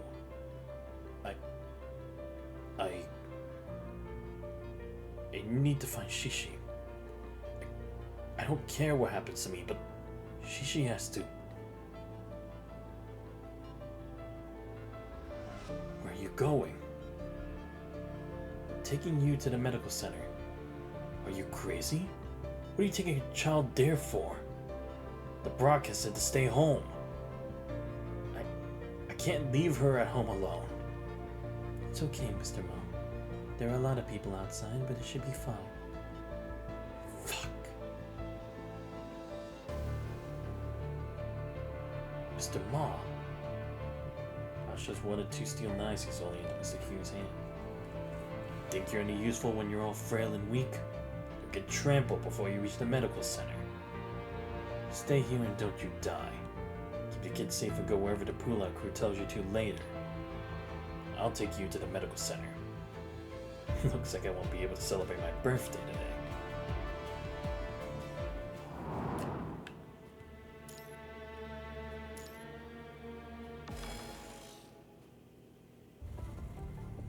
Blank. Church of Machina. girl walks in with a large suitcase.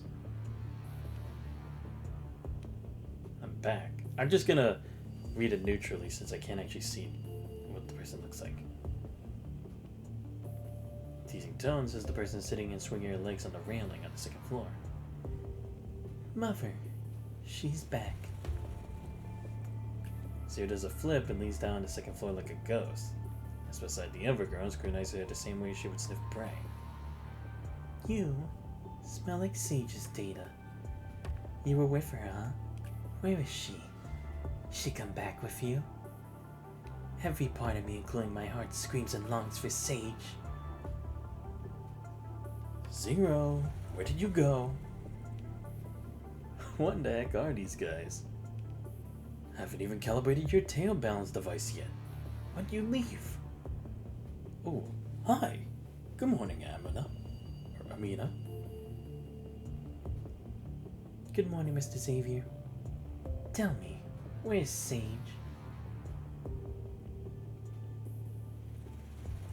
Sage is traveling out there. I was sent back to fetch some supplies and network units. Lame. She learns that Nanami hasn't returned with Amina. Seriously loses interest and drags the cable extending from her back to the base of the building. Wait, Nanami? What the hell is this? Ah, is it about the network synchronization in the Americas we talked about last time? Yes. Perhaps due to the horrible experiences of dealing with Zero, Amina visibly relaxes when she sees Xavier coming downstairs. Is Zero fixed? Of course. She even has a built-in phonograph function now. Just don't tell her about it. Okay. Why don't you let Spooner get the supplies for you? And a network synchronization... maybe wait a bit. Schultz isn't here these few days. I could give you the hardware, but it's useless because it hasn't been complied with. Besides, the Great Tower has been hit with some minor attacks recently. It's causing a bit of trouble. The Emperor is not here? Yeah, he isn't at the church these days because he went to Kowloong with Han Ying for network synchronization. Or you could go to Kowloong and have him compile it for you. You can just bring it back when it's done, no? No. Wow, that was blunt. No. He always acts like he's better than everyone. I don't like him. He always has a gloomy face. Just not fun at all being around him. Then I'll have Mr. Spooner take the supplies back to Sage. Empress, welcome back. Ah, of course. There's always gonna be this one, like, a pony or, like, Black Swan-like character in these kinds of games. I like the halo. Is it using candles, or are those, like, chess pieces?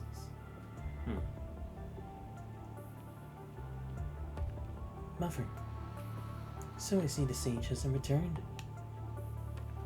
Sage has been helping us help a lot of people these days, be they humans or constructs. I believe that Sage will return when the time is right. Exactly. How am I going on a honeymoon with Sage this time? I've already planned it. But during Sage's absence, we had to face some malicious attacks. Sage left us with the revelation.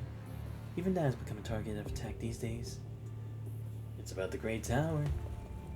Xavier is right. But Sage did give me 2 missions when she sent me back. One is to bring back some supplies, and the other is to check on the church's network synchronization. And that's what Sage says.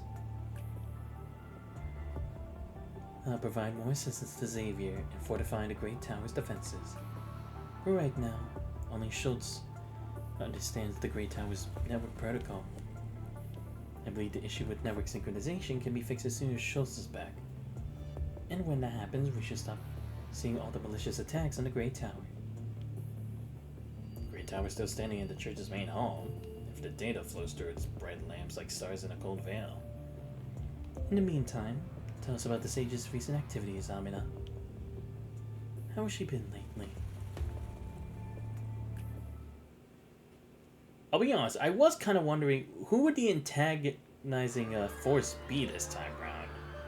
Because considering we finished with Gabriel and like probably Luna and Alpha would probably go into hiding for a while, and we still don't really know what Roland's hidden agenda really is. So and Lamia being a double agent, it's like they don't seem as united a force as they were before. Not that they were really united to begin with, but still.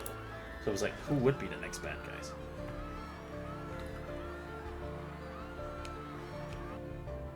Aside from having to knock a few teeth off some unlucky thugs along the way, Ma and you arrive at the medical center without really getting in any trouble. Some other people are mocking up, but wonder where they all came from.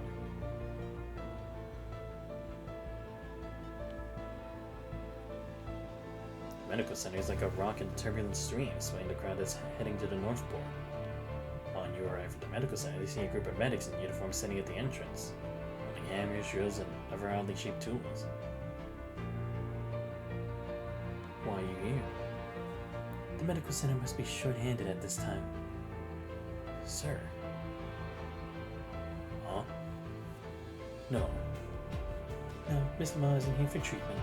He brought me here. I see. Thank you, Mr. Ma. Oh, don't worry about it.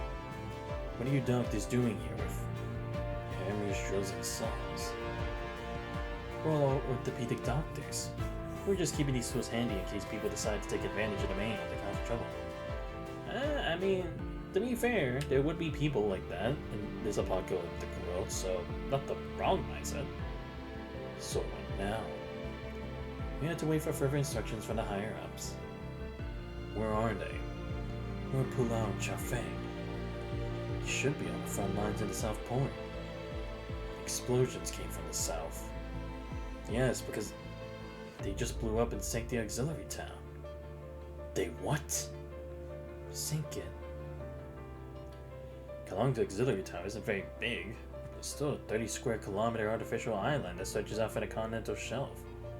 Some might disagree, but it's a legitimate town. Wow. This blows my mind. I don't know the specifics. An hour ago, we received an order to stand by. Ever gotten any casualties over the past hour? Or the Northport Medical Center is the same. Fuck. How are we supposed to send in the wounded when this place is such a mess? Before them, it's a tsunami's worth of people that goes as far as they could possibly see. Yes, you always need to expect the unexpected. So, we're preparing to head to the front lines. Boy, this is ridiculous. Hey, you! What are you doing? You see no one ain't got time to mess around now? What's your name? Send a team to escort these medics to the front lines of the Southport right away. John Chu? No, wait a minute. No, wait. Who are you? I'm nobody, damn it. Just a fucking old man. You still have a soldier's conscience.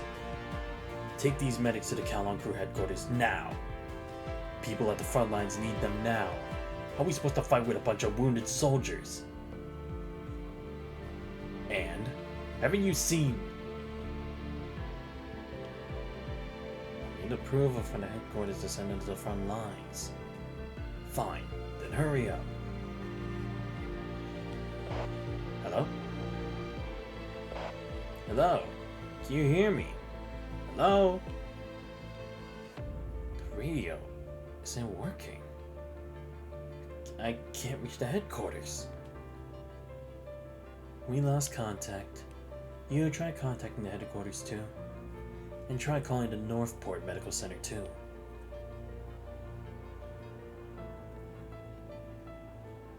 Not getting through. Same with the Northport. The Northport should be safe for now. Shouldn't be any problem. Which means the communication center at the Southport's connecting bridge. So, what do you think you're supposed to do as a soldier now? Screw it. Third Squad, I need you all to come here now. Clear the way. We're leading the medics to the headquarters for support. Just the old man still got it. Kowloong, present time, underground bunker. Continuous artillery fire shaking the ground. Pressing Chafeng to brush off the dust that is falling on the map. What about communications? What about the messengers we sent out? We haven't heard anything. And the messenger we sent to the Northport hasn't returned. Damn it. What about the backup satellite communication? That's not working either. An unknown broadcasting seems to be jamming it. Try again from the second connection phase. We've tried over 50 times already. Another high explosive bomb lies not that far from the Kowloong crew's headquarters, causing dust to rain down on everyone in the room, except no one has the time to brush it off. In the midst of a war. Things happening too fast. For the Black crew's first encounter with the enemy at Kowloong stations off the auxiliary town, only 2 hours have passed. As they'd never seen before, emerging from the sea and swooping inland like a tide. No warning and no experience find these creatures, born purely out of the punishing, the entire auxiliary town was buried under this crimson tide in just half an hour. Ah, so that's where they had to sink it, to give it a foothold. Explosives buried in the underground transport tunnels of the auxiliary town for such a situation fulfilled their original goal at the last moment. But the entire auxiliary town. That was only a temporary solution to buy time. For 2 hours, the hetero creatures had broken the auxiliary town's defense line and advanced 12 kilometers. His attack brought them within 5 of the Kowloong crew headquarters defense line. Messenger! Messenger! What are you doing over there? But the Northport sent over 600 tons of ammunition immediately. Right now! Go already. Take this letter. I wrote it. Give it to them. I don't care you use the underground transport lines, drive or run on foot. Just get there within 20 minutes. For the people from the Northport, get them ready to be transported here within 40 minutes. They have to get the thing here no matter what happens. These things, these hetero creatures, they're different from the corrupted we've seen on the Niter. These are pure punishing. But as soldiers, they're living, breathing people. Hello? Hello? Mine's dead already. I was hoping someone could tell us that people in the industrial area are having trouble making it out. This is buying time for people in the industrial area to evacuate. Right. Send over a messenger to the industrial area. Have we heard anything from Pulau? They need some more time to reach the connecting bridge. We have to hold out until they reclaim the communications center. We won't be able to defend this place. That was really close. What the fuck? That Joe must have landed within a kilometer. Looks like they were digging trenches. But they decided to go with explosive because they run out of time. What kind of war is this? Digging trenches? Who gave that order? No one. A bunch of rookies. Get a few people to come with me to check on it. We need their firepower support, not for them to blow us all up. We trying to bury our own people before the battle's even over? From here to the connecting bridge, 7 kilometers. They, like a dagger plunging into the hearts of those enemies. It's our only hope. The Niter and the Northport won't be able to set sail if we can't reclaim the Southport purification channel. Asking for help from the outside world is our only chance. I really wish you had brought a team of people with you when you got here 3 hours ago. The agreements signed in Babylonia weren't meant to take effect immediately. Now we could only put our hopes on them. Did BG only sign high explosive bombs and kinetic weapons? Why didn't he sign the dense munitions and thermonuclear weapons as well? We need powerful artillery support. Are you crazy? Right now, we need to provide artillery support and buy time for the Blue Line crew to make it to the connecting bridge. That's not gonna happen if we find half the point and kill them with weapons. Right, yeah. Those have a much greater range. If we can't reclaim the communication center, we won't be able to use higher power broadcasts to break through this unknown interference. And that happens, it won't matter what weapons we use. It's not what you said when Bilau's team set out. Sir, speak. I just got back from downtown Southport. I met the medical team on my way back. They've already started treating the wounded. Good. How's the situation in the Southport? According to Pulau Crew's report, 30% of the Southport's residents are already heading to the Northport to board the ships. More than half the remaining 70% are also being systematically evacuated to the Northport. Also, the underground transport lines in downtown Southport are now open to the public. The They reserve a few transport lines for the military. BG is aware of the situation here and started coordinating the transport of military supplies from Southport through the underground transport lines. Well done. Go take a break. Get another messenger to come. I can keep... This is an order. Yes, sir. Sir, notify the Palau crew in downtown Southport to defend the military supplies coming this way. Also, tell the Palau crew in Northport that if the situation turns dire, should make the call on allowing citizens to seek refuge in Kowloong, and not just keep evacuating people to the Northport. Yes, sir.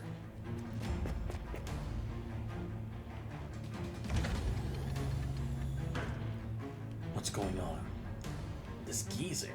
He came with the medics and insisted on seeing Madame Palau. Draw him out. Wait a sec. What is it that you want? I'm here to see the person in charge of the Palau crew. Look for my granddaughter. Why are you here? Palau is leading on a mission. She's not here. What about my granddaughter? Shishi. She's fulfilling her duty as a soldier alongside Palau. Where is she? Where is she? Answer me!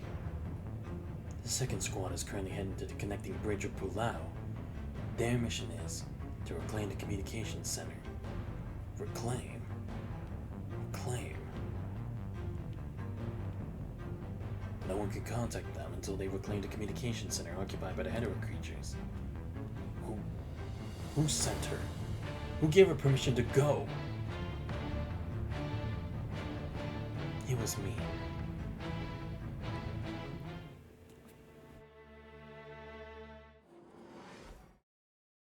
Ooh, path of demise.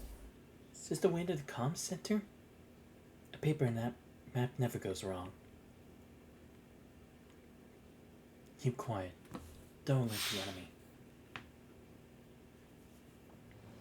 Good. This map helps us avoid direct confrontation. We still don't know what the situation is in the comm center.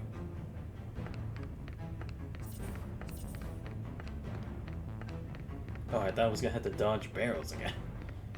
Or pipes.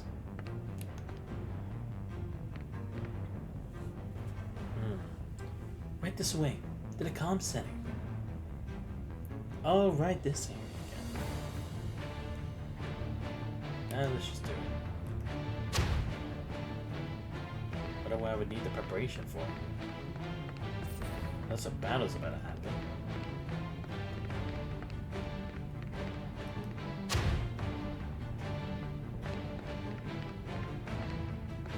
Yep, of course.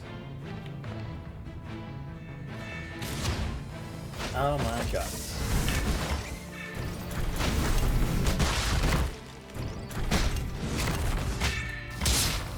There we go.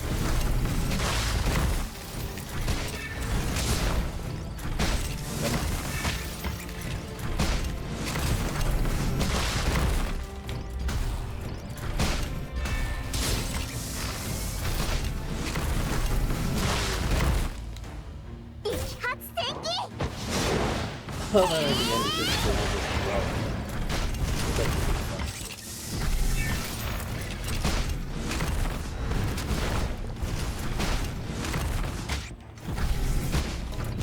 Alright, come on. Almost done.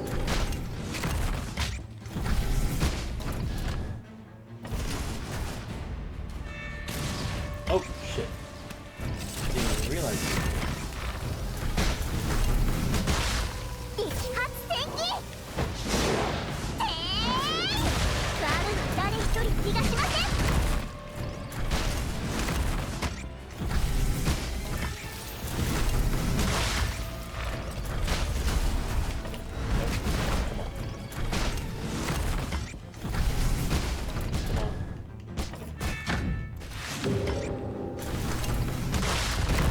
Almost there. Sweet.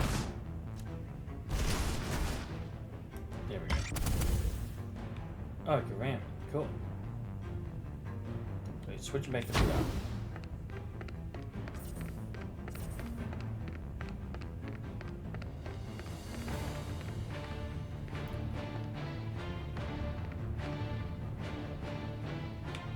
Oh, there we go. I was like, why was it showing me an arrow? But I guess it was just this simple anyway, so.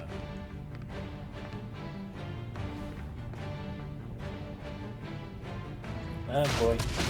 Oh, what are these?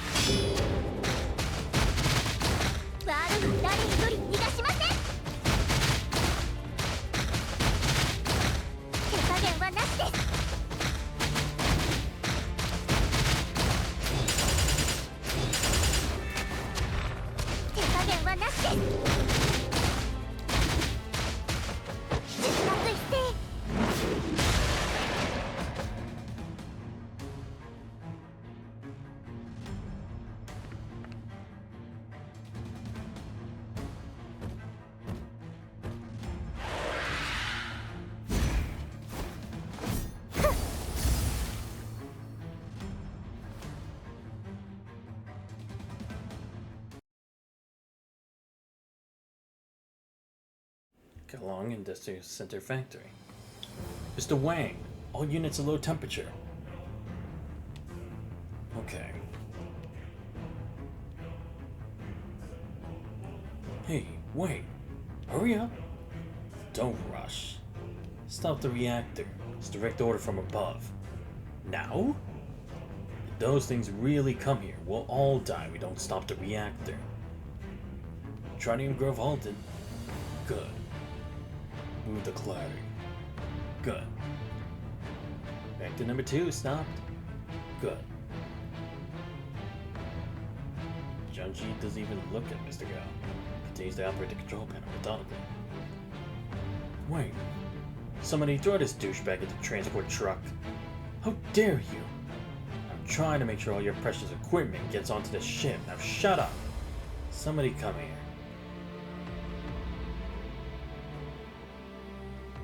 You can't do this. You can't. I paid for this. You... Mr. Wang, all the equipment from factory number 3 is dismantled. Good. What about factory number 2? Still working on it. Load the dismantled parts onto the trucks and send them directly to Northport. What about this cold reactor? We'll deal with it last. If we get time, we'll take it with us. One truck won't be enough. And use a ship. Should be cargo boats available in the factory. If we can't take it, we'll have to destroy it. Or at least take the fuel rods. Well, at least they're being rational about it.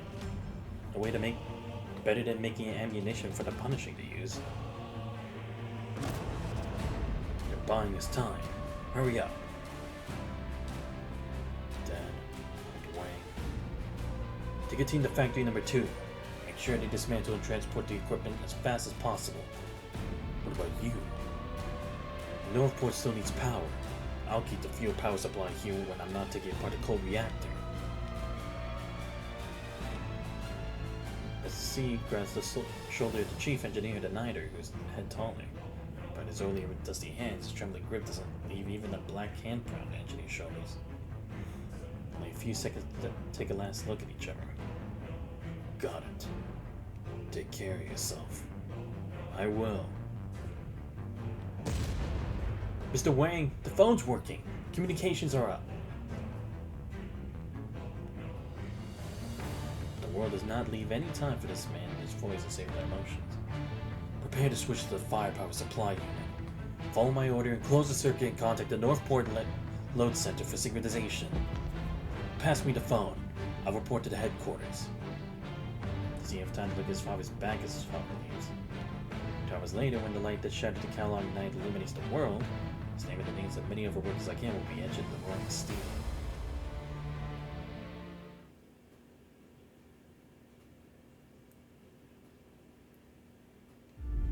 The blue planet beyond this large porthole continues to rotate slowly and silently. Being here, anyone could easily find peace looking at what lies ahead of them. Inner peace is also the wish of the busy communicators and directors on the bridge right now. Hello?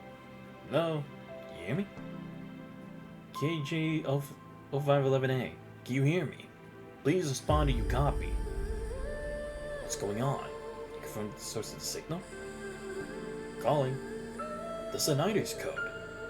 This is an unencrypted broadcast. They did not check for errors, but the message has been relayed over a large area. Sir. Send it over.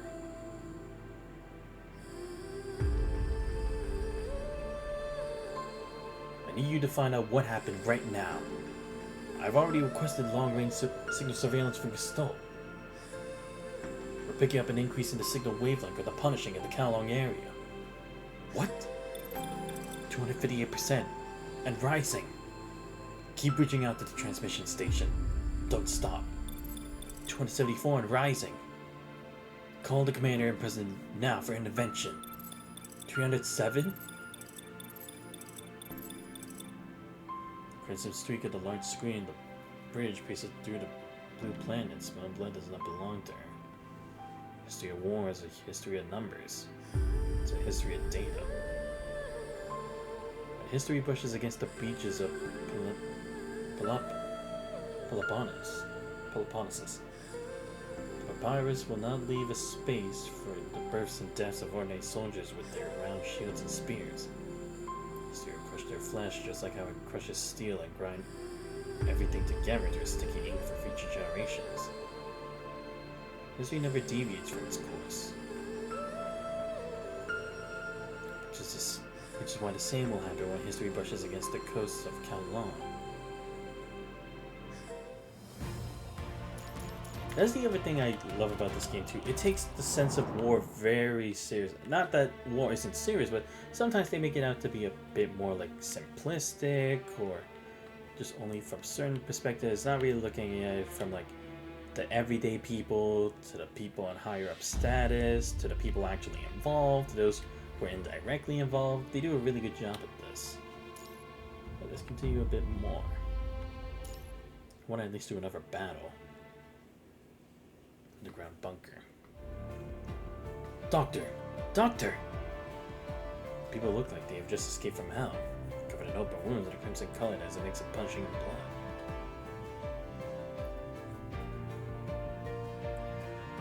Over here, right over here. Bring them here. Ajara lowers himself to lay down the injured girl on his back. She grows herself like a rag doll. Alright, get out now. You, come and sit over there. Hurry up. What are you? You have to save her first. Her surgery will start in a moment. Your leg is bleeding all over the place. Finally hits him, but the blood's coming out of an open wound in his leg when he touches his thigh. Go over there. Can you move on your own? Nurse. It's fine. I can walk.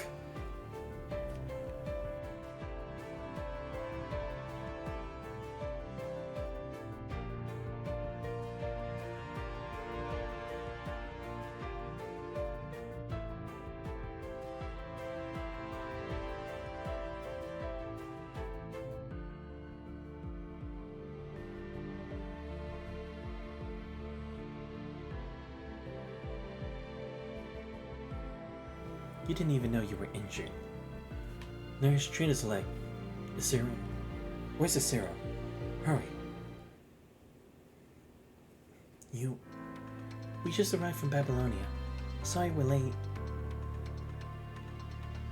Kamui? Kamu? Follow Wanshi to distribute supplies to the doctors here. Stay safe and keep in touch. Wanshi, thank you for doing this. Sure. Last time we set foot in Kowloong.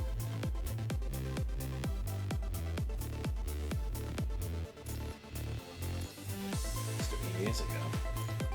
Yeah. He really shows his worries. Steve signs a reminder of the unspoken truth. The only memory the Grey Ravens have of this place is one battle after another. There you are.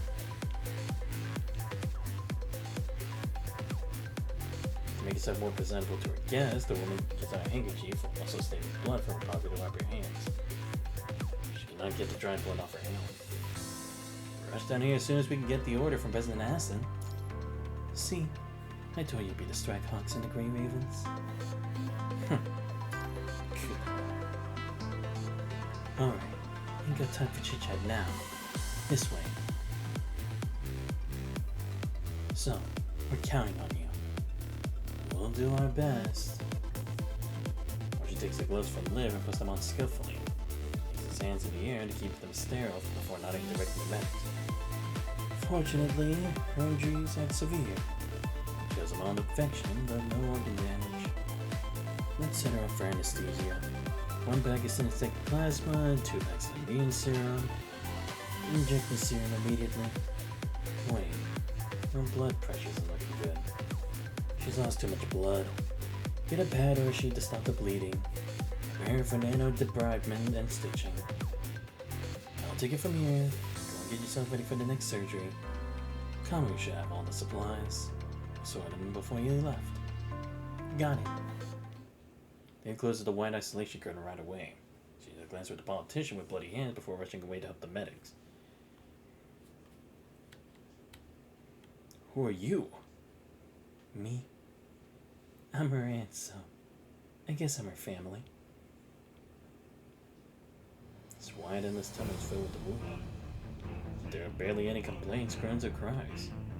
All you might hear you pass by them are a few unintentional moans out of pain. It's not what you imagine a treatment site for the wounded to be. No despair, no sorrow, no fear. There's only boundless anger burning in everyone's eyes. This land and its people have endured so much. But man, a lot of people getting the glow ups. Chrome and Lee? Damn, I must have missed a lot in the story. Hello. I never thought we'd meet again like this. Perhaps this is fate. And you are. Are you the Strike Hawk captain? Yes. You've changed. Almost didn't recognize you.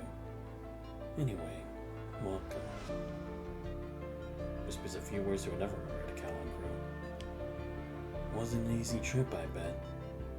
You come via airdrop? When we entered Kowloong's airspace, your team guided our transport plane to the central area in the north. You must have seen what's happening on the ground. Your line of defenses retreated to a 3-kilometer radius. Yes, it's because you really don't have much experience fighting these hetero creatures. Sorry. Door for the Kowloong crew member left due to earlier opens again. 3 people varying heights walk in. Palau, Santos, and the Strike Hawk captain. I remember you. This is Pulau's sister, Han Ying. Oh, this is Mr. Schultz, a friend of Han Ying's. I wouldn't have been here if it weren't for Han Ying. Alright, let's get down to business. Officers who stayed in Kowloong Metropolis contacted us when communication was partially restored. Heng Ji, Fuji from Kowloong will also join the strategy meeting. I'm in. Well, you probably want to bring these people from Babylonia up to speed here on what's going on. You see most of it on your way here. Or some of it. I think you should update us instead. You might know more than we do. The hetero creatures emerging from the sea have reached significant numbers in a short time. They also seem to be working together. Seems like they're being controlled. Hetero creatures working together?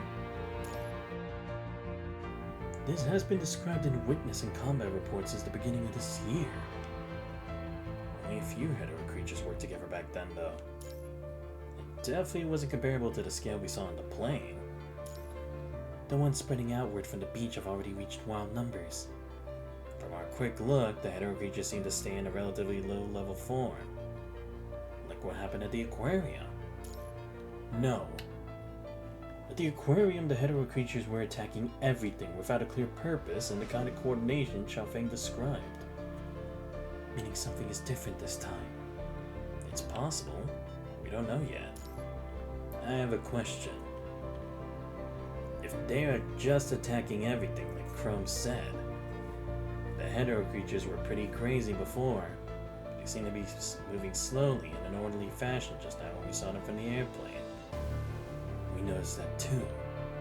The hetero creatures stopped pushing forward hysterically like they had been before. When we took back the communication center at the bridge. It became really obvious when the Pulak crew was no longer around.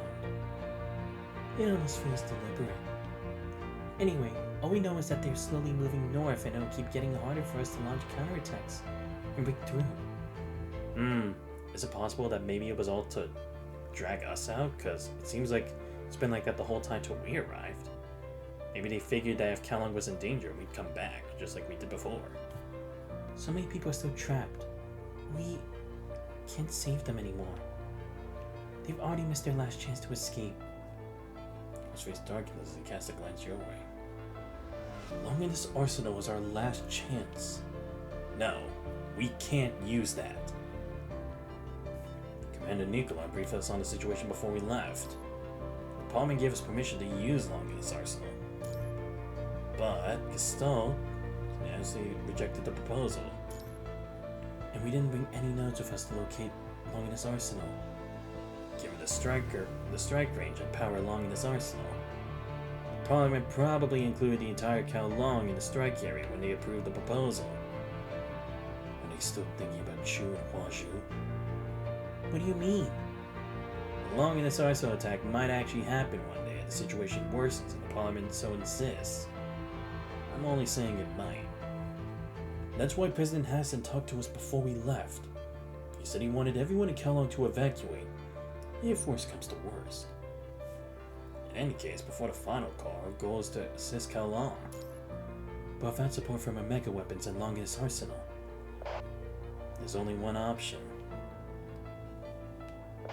We must reactivate the light wall. Oh, right! Yeah, because now I think about it, why isn't it up now? It was up when we first came to Kowloong the first time. Because even if you say Gabriel broke it, that was still only temporary. Could it have to do with like the whole communications thing and like maybe they actually got rid of the power source that created the light wall? But that would at least protect them for a while till we figure out what's going on. I was sitting staring at the white curtain with empty eyes. His thoughts drift back decades to the day his father passed away. That day, Miles sat by a white curtain and spent his entire afternoon in silence. He disliked his father, who was stubborn in a capital S. His father refused to bow to anyone or say any kind word, even on his last breath. Not even live a will. Miles also had thoughts if he could flit past the blurred lights and shadows and sit down next to him. You should get some sleep. Have you seen her?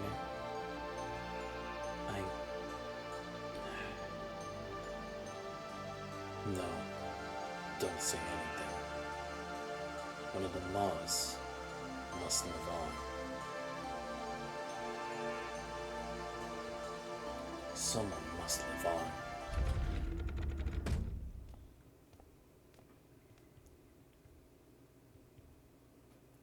We need a group of volunteers who can still move to go on the mission.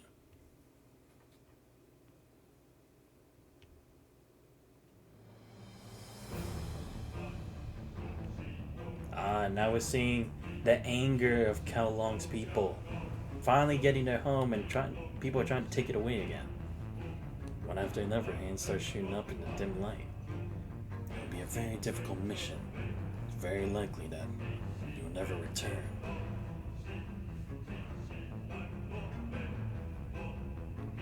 Now the volunteers backs down. A few more hands go up. Me. Man, try as she may, Ma's standing firmly upright, not budging one bit. Chuffing though, Ma's raised his hand, but looks away because he doesn't dare meet Ma's firm gaze. Those are all ready. Move to the adjacent hall.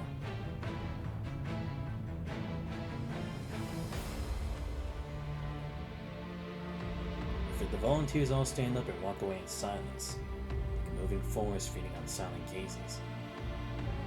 Shakes off Duheng's arm, walks behind the white curtain, pauses briefly before joining the silent forest without looking back.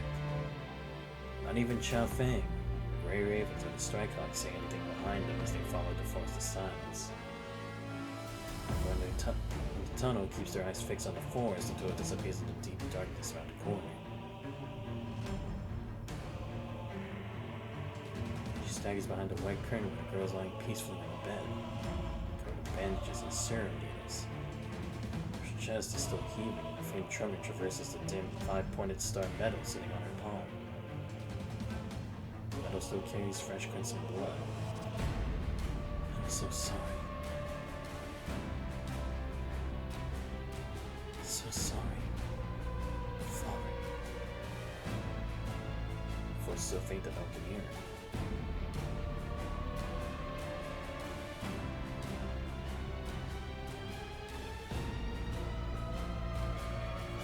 Why? Why won't you let me go back? I need you to continue handling Kowloong's crucial operations within the world government. But more you want went back. She left before I could order her to stay. I couldn't stop her. I want to go back too. My family's still in Kowloong. This is in order. Why? If humanity cannot win this war, we must place our hopes in the future. Babylonia is still in orbit, still in the hands of the world government. The parliament might be run to the core, but there is hope for the future as long as Babylonia continues to exist. So heed my order. Stay in the world government aboard Babylonia. Yes. Before I go, I have a question. My family, are they alright? Ling and his father are fulfilling their duties as soldiers. What about Du Heng? Where is he? His mission is over. Fulfill your mission, Du Heng. I will. I'll be right back. Give me a second.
Alright, I'm back. Sorry about that. Kowloong.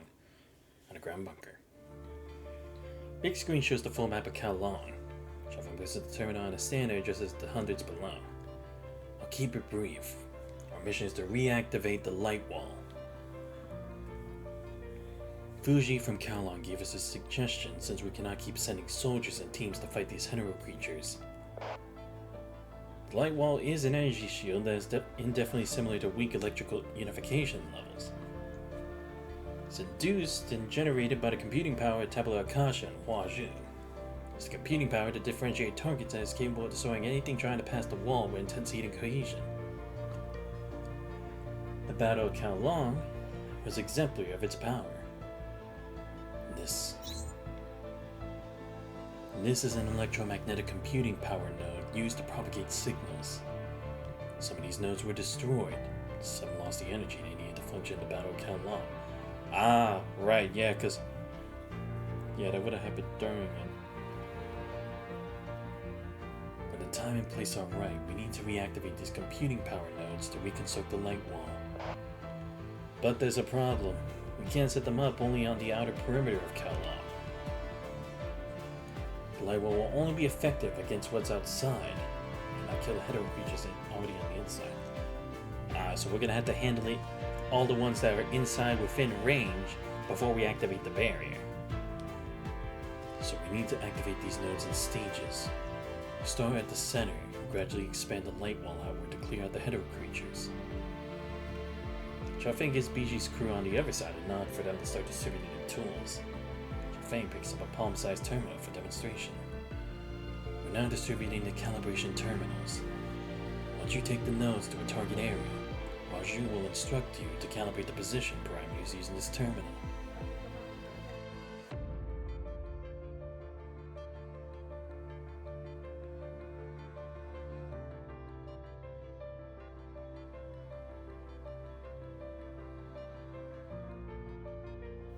Sorry about that.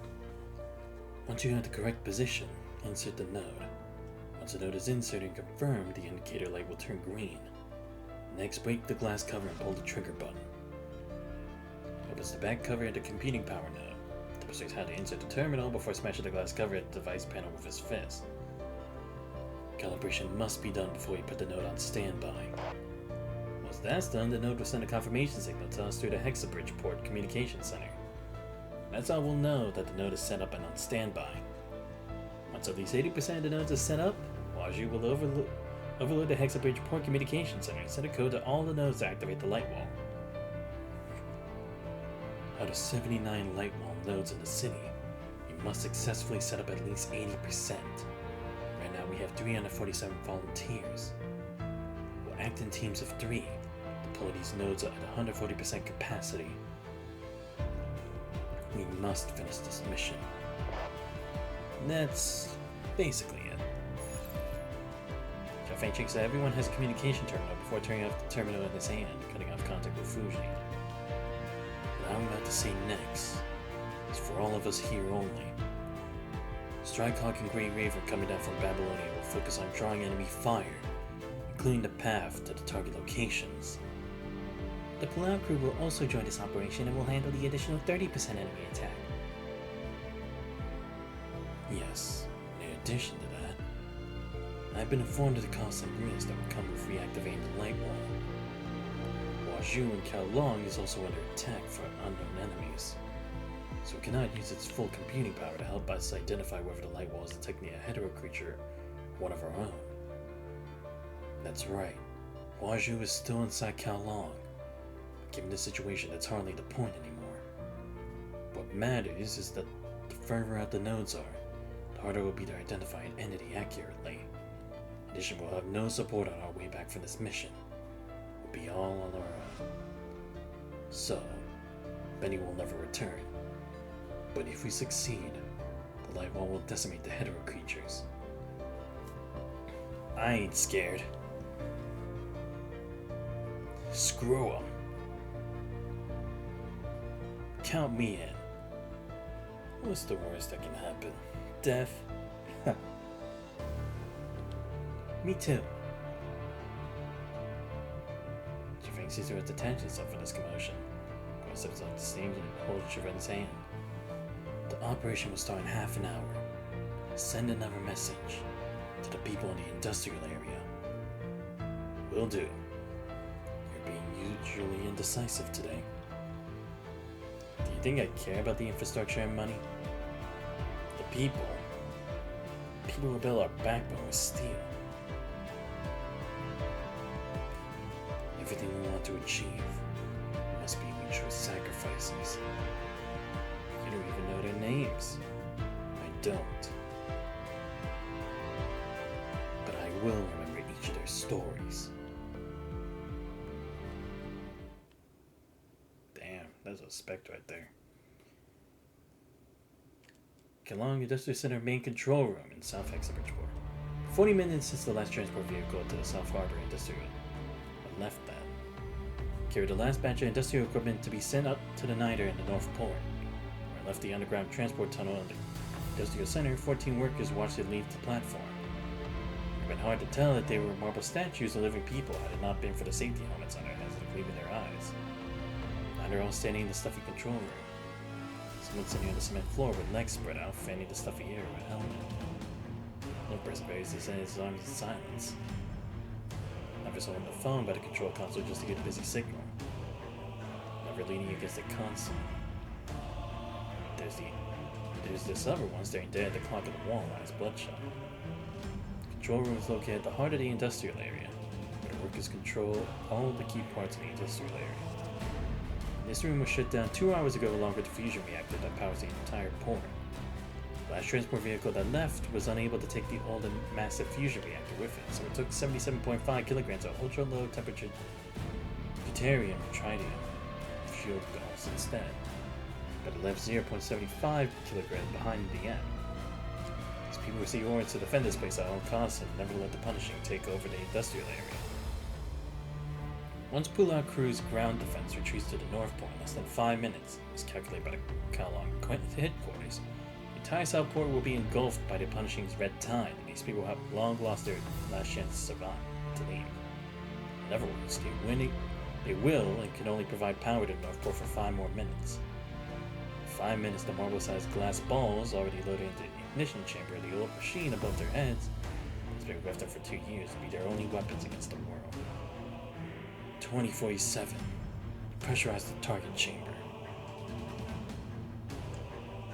Ignition at 2050. Any objections? Zhang, light another cigarette. Didn't think he'd be able to light the cigarette with shaky hands, but the cigarette lights up on the first try.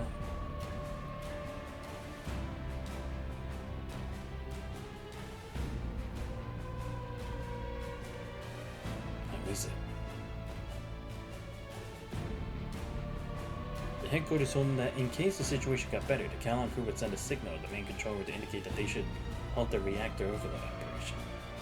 But the green light that is their only hope remains dark. Shang-Chi doesn't say any more. This isn't your responsibility.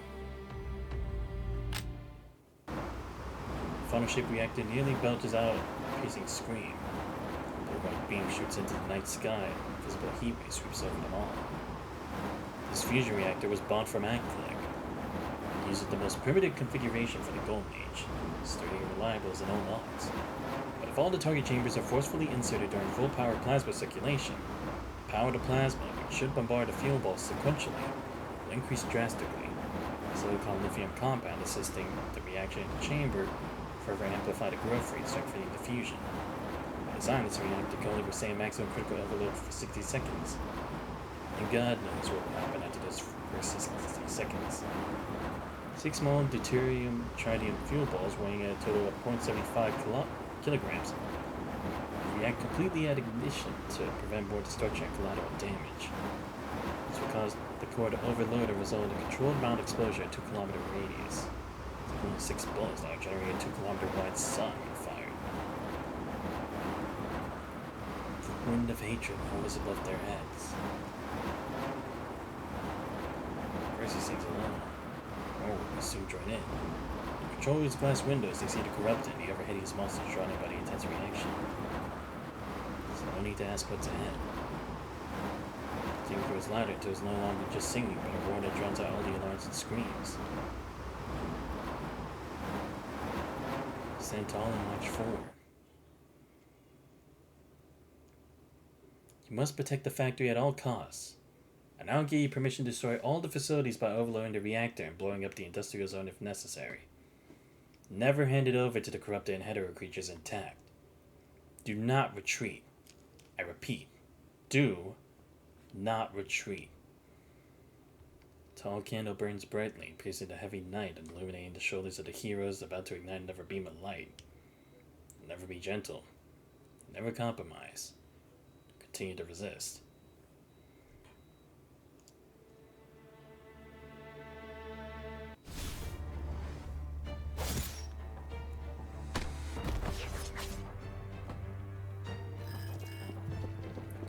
Lucia, the coordinates of the first node have been transmitted. Their position should be nearby. This should do it.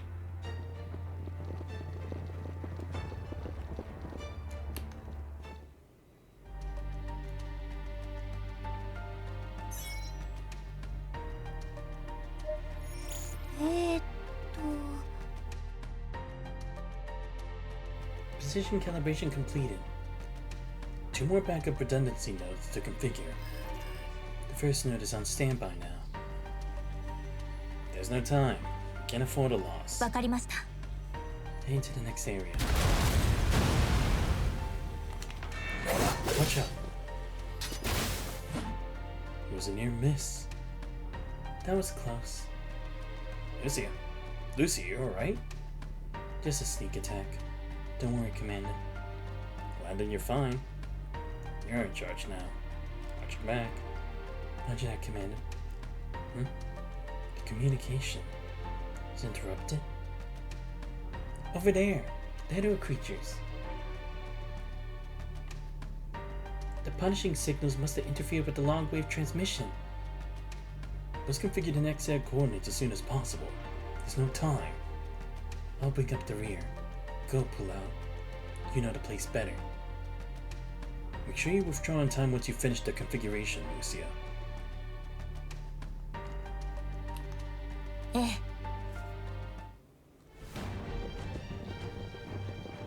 There we go.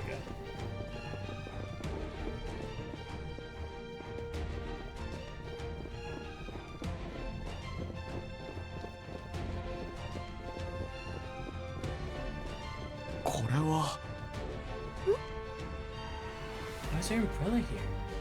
She might have left it during the evacuation. ふむ。 Take it with us. I wonder how it's going out there.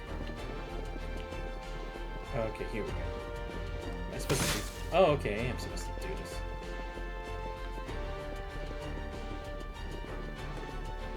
Oh yeah, I see some stuff here.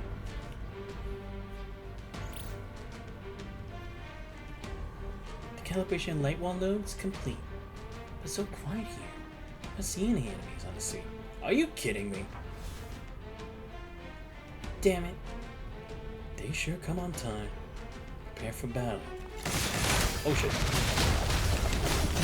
Yeah, I need this crumble thing, dude.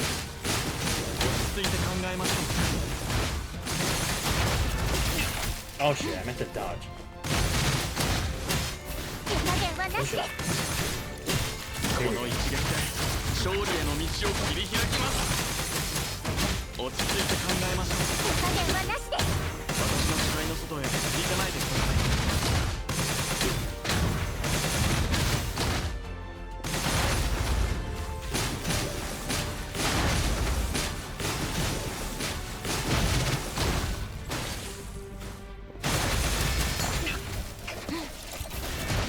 この一撃で勝利への道を切り開きます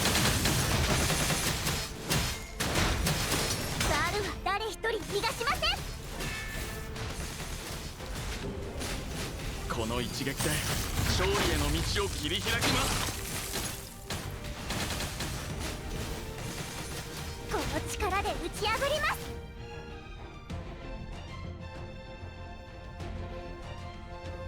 It's Lucia. Leave this to me. I'll go help Lucia. What's going on?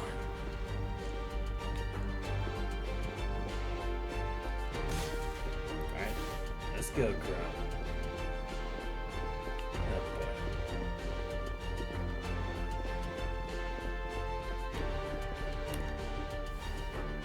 Alright.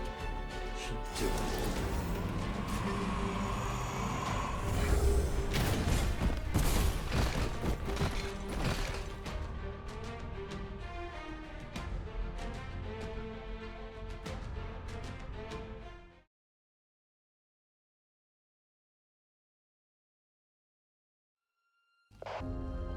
Hey.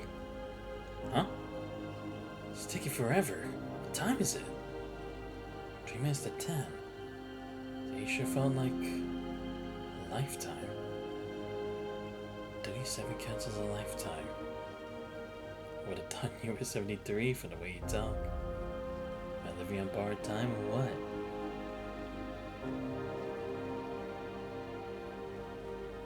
No terminal in the middle of the tunnel's emergency kits was beeping on and off.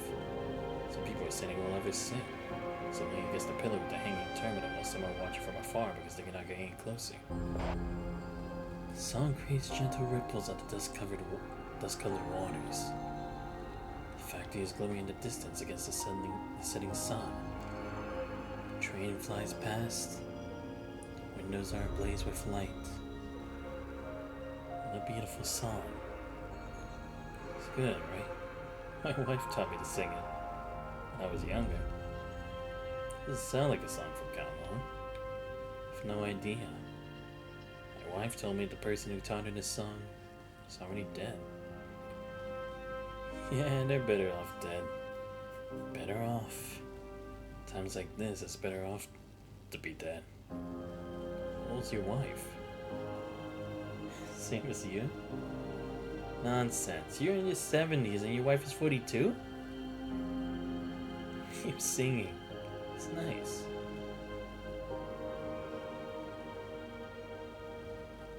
A growing crowd silently gathers around the terminal. Among them are soldiers in uniforms, politicians in suits, wearing doctors and nurses, civil civilians. The Grey Ravens and Strikehawks only got back a moment ago. Hey, tell me, I can't make it back. It's going to hurt. What? When the light wall hits, it's gonna hurt? No? How do you know? I asked Fuji. It'll be super hot. Won't feel anything at all. That's good. That's good. Are you scared of pain? A little. I'd rather be quick and painless. Are you soldiers scared? I am a bit scared. My colleagues always say I don't look like a soldier. You do have that nerdy look.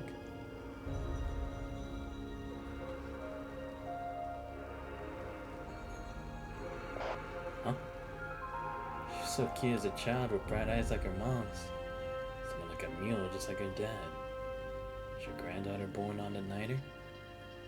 No, there was war in the city the year she was born, so I brought her into the niter. Niter must have had birth regulations back then, right? How'd the kid survive? I had to pull some strings. Agreed to keep her out of sight for a few years before letting her out. I didn't know you had so much influence. So where is she now? Well, better in the hospital? I'm not sure she's ever gonna wake up. Why are you here? You should be with her. No, I can't. I'm sure she has someone looking after her now anyway. I always wanted her to live a more stable life and have a happy, carefree childhood. So she wouldn't need to worry about things that kids her age don't need to worry about. She can't make it, they have no reason to live on. Are you afraid of death? Me? I stared death in the face more than once. I'm not afraid of death. I just want my children to live.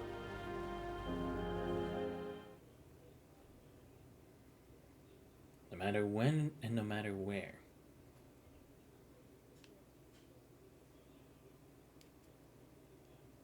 That day, the Iron Dogs are closing. Attention all units. Record correction data. Target 77 concentrated fire. Charge 1, backside 375. Base right 115. Deflection 005. Only 5 meter high type 79, 570 millimeter Self-propelled coastal gun is aiming a stark barrel at the enemy across Kowloong Bay. Need to steal a monster across the ordinary people carrying baggage. Person being called is standing on a high platform. And locates the source of the voice. Signals the man for the PGR crew next to him to continue directing the battle. Comes down a ladder and slips into the crowd. What's going on? Child, quick, get her up. Onto the ship. Why are you alone? Where's Chi-Ling? Where's your son? Where is he? And your wife? The people from Factory 122? Did they make it out? Answer me! These bastards. Did you get treated, Ma? Doctor! Live.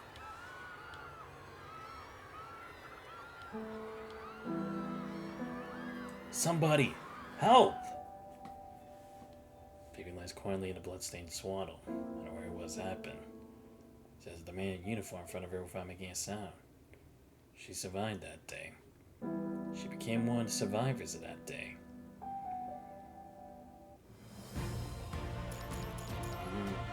Man, this game pretty good. Alright, and with that, I think this is a good place to end the stream. Damn, we're really getting to some shit right now.